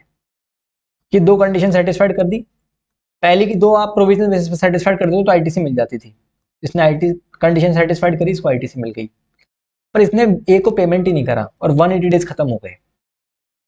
तो हम क्या करते थे, 181st डे पे वो जितनी भी क्रेडिट इसने लिए ना उसको उल्टा कर देते, रिवर्स हो जाती थी वो क्रेडिट, मालूम है आप लोगों को, ठीक है। और फिर क्या करते थे, हम बोलते थे कि अब वो जब भी पेमेंट करेगा, लेट्स सपोज वो 195th डे पेमेंट कर रहा है, तो 195th डे पे उसको क्रेडिट मिल जाती थी। तो आप बोल रहे हो नुकसान क्या हुआ, मतलब नुकसान ये हुआ कि उसको इंटरेस्ट देना पड़ेगा 195 डेज का। लेट्स सपोज वो 195th डे पेमेंट कर रहा है ना, तो मान के चलना 10 लाख रुपए का टोटल वैल्यू था, बी ने ए से 10 लाख रुपए का सामान लिया जिसपे जीएसटी का अमाउंट था 1,80,000, लेट्स सपोज 18% जीएसटी का अमाउंट था, या फिर 1,20,000 लेते हैं, 1,20,000 12% का जीएसटी की रेट थी, 1,20,000 का जीएसटी था। अब गवर्नमेंट क्या बोलेगी कि 1,20,000 पे हम आपसे 18% जीएसटी लेंगे, वो भी 195 डेज का, 1,20,000 इंटू 18% इंटू 195 डिवाइड बाय 365, वो हम आपसे लेंगे, ऐसा गवर्नमेंट कह रही है। पर आप जब 195th डे पेमेंट करोगे ना, तो आपको 1,20,000 का तो क्रेडिट दे देंगे, जो कि 181st डे पे रिवर्स कर दिया था। देखो पहले बी ने क्रेडिट ले ली थी 1,20,000 की, पर 181st डे पे वापस से वो क्रेडिट इसके आउटपुट टैक्स लायबिलिटी में दिखने लग गई थी 1,20,000 की। लेकिन ये 195th डे पेमेंट कर रहा है, तो 1,20,000 की क्रेडिट फिर से ले लेगा, लेकिन जो इंटरेस्ट पे करेगा ना, उस इंटरेस्ट की कोई क्रेडिट नहीं मिलेगी। ये इंटरेस्ट तो चार्ज है इसके ऊपर, अब देना ही पड़ेगा इसको, ठीक है। अब पहले क्या प्रोविजन था, पहले ऐसा प्रोविजन था, लेट्स सपोज आपने 10 लाख में से 4 लाख रुपए दे दिए, और 6 लाख, 4 लाख रुपए तो 180 डेज में दे दिए, और 6 लाख बचे हुए हैं देने से, तो हम 6 लाख रुपीस पे इंटरेस्ट लगाते थे। फिर जितना प्रोपोर्शनेट होता था ना अमाउंट, उतने अमाउंट पे इंटरेस्ट लगता था, ठीक है। मतलब हम क्या करते थे फिर, 6 लाख रुपीज ही आउटपुट टैक्स लायबिलिटी में दिखा देते। समझना मेरी बात, 10 लाख रुपए पे अमाउंट बनता है 1,20,000 रुपीज। अभी बोल रहे 4 लाख रुपए दे दिए, 6 लाख रुपए बाकी है, तो हम क्या करते थे, 1,20,000 रुपीज को डिवाइड करते थे कि भाई 4 लाख दे दिए, 6 लाख बाकी है, तो 6 डिवाइड बाय 10 करते थे, तो ये कितना हो गया, 12 6 72। तो हम क्या करते थे, आउटपुट टैक्स लायबिलिटी में 72,000 दिखाते थे। मतलब हम बोलते थे टोटल क्रेडिट 1,20,000 रुपए की लेनी थी, वो उसने ले ली, 4 लाख रुपए पे कर दिया, तो जितना अमाउंट पे कर दिया ना, उतने अमाउंट का जीएसटी भी हो गया, क्लियर हो गया। अब कितना हम आउटपुट टैक्स लायबिलिटी में कितना दिखाते थे, प्रोपोर्शनेटली आउटपुट टैक्स लायबिलिटी में ऐड कर देते थे। अब इन्होंने क्या बोला कि अगर 180 डेज में पूरा पेमेंट नहीं आया ना, लेट्स सपोज उसने 10 लाख का पेमेंट था, 9 लाख रुपए दे दिए, 9 लाख रुपए दे दिए, 1 लाख रुपए बचा था सिर्फ। तो अब आप क्या कर रहे थे, आप पहले क्या कर रहे थे, 1,20,000 रुपीज का टोटल जीएसटी था, और आपने क्या करा, 10 लाख में 9 लाख दे दिए। तो हम क्या बोलते थे कि भाई इतना अमाउंट प्रोपोर्शनेट कर दो, अब 12,000 रुपए की आउटपुट टैक्स लायबिलिटी में दिखा दो। अब इन्होंने बोला नहीं, पूरा दिखाओ, अगर 1 रुपया भी पेंडिंग रहा तो वापस से सारा का सारा अमाउंट आउटपुट टैक्स लायबिलिटी में दिखाओ। अब ऐसे बोल रहे, और जैसे ही आप पेमेंट कर दोगे फिर, तो फिर वापस से क्रेडिट ले लो, क्या दिक्कत है, वापस से क्रेडिट ले लो, क्या दिक्कत है। पर आउटपुट टैक्स लायबिलिटी में पूरा दिखाना पड़ेगा अब आपको। अब आप 12,000 नहीं दिखा सकते आउटपुट टैक्स लायबिलिटी में। तो ये 180 डेज वाला जो कॉन्सेप्ट था ना, उसमें चेंजेस थे थोड़े से।